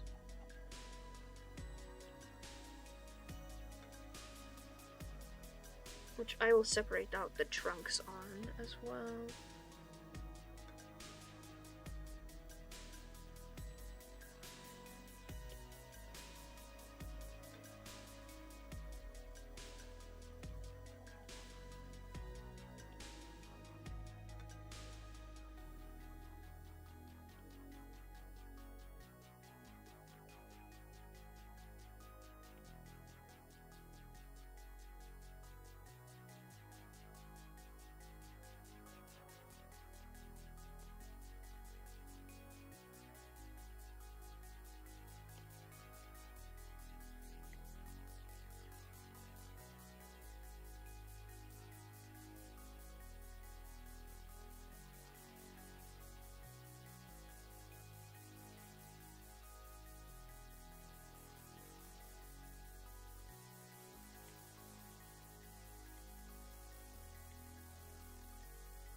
Me.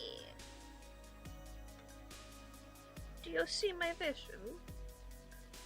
Is it coming through?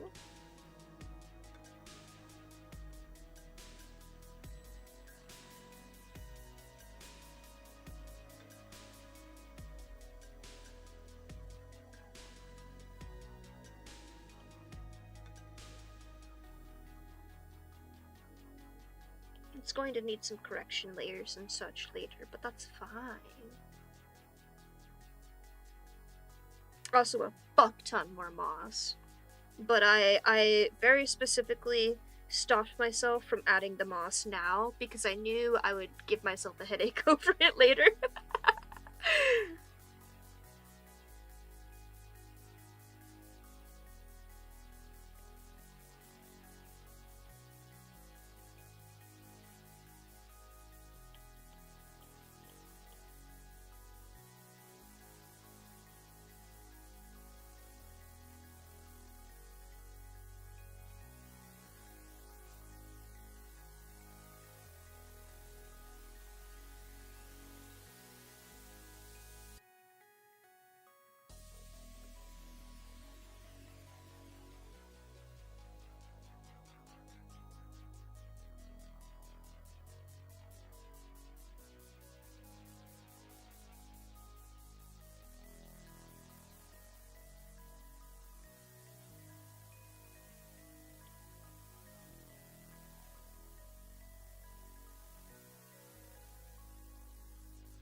Very nice.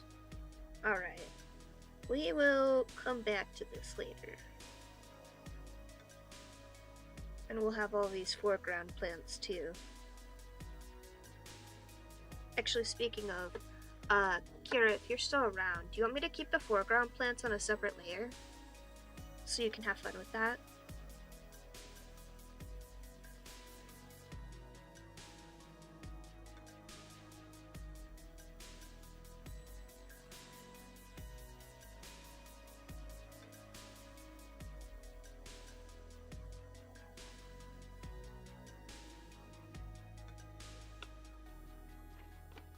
I'm going to start looking to see who's online.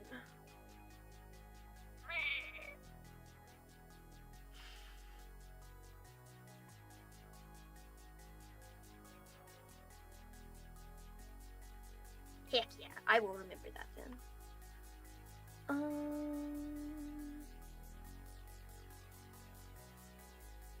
I miss Noroboshi. But it looks like on YouTube we have Shadowbringers that we can raid into.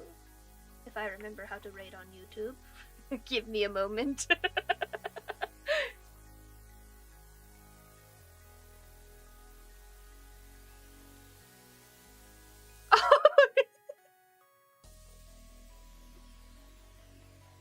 Okay, I've remembered how to raid on YouTube.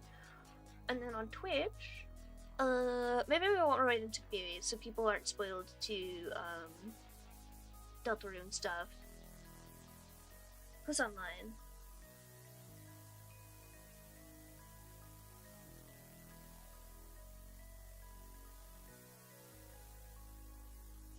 I don't care for any of these other people at the moment. No offense! We're just gonna raid on YouTube today. Listen, it's my first day back. It's my first day back. Give me some slack and let me do one raid at a time for a little while. Why'd that go on the Twitch side and not on the YouTube side? Oh, well, welcome in. Welcome. You shall today. I'm gonna have to see why that only went on the Twitch side and not on the YouTube side. But yeah, let me end on Twitch, because I can do that with the push of a button. And now on YouTube, let us go over to Miss Serendipity, who I've raided into before. She seems like a chill person. And she's playing some Final Fantasy XIV.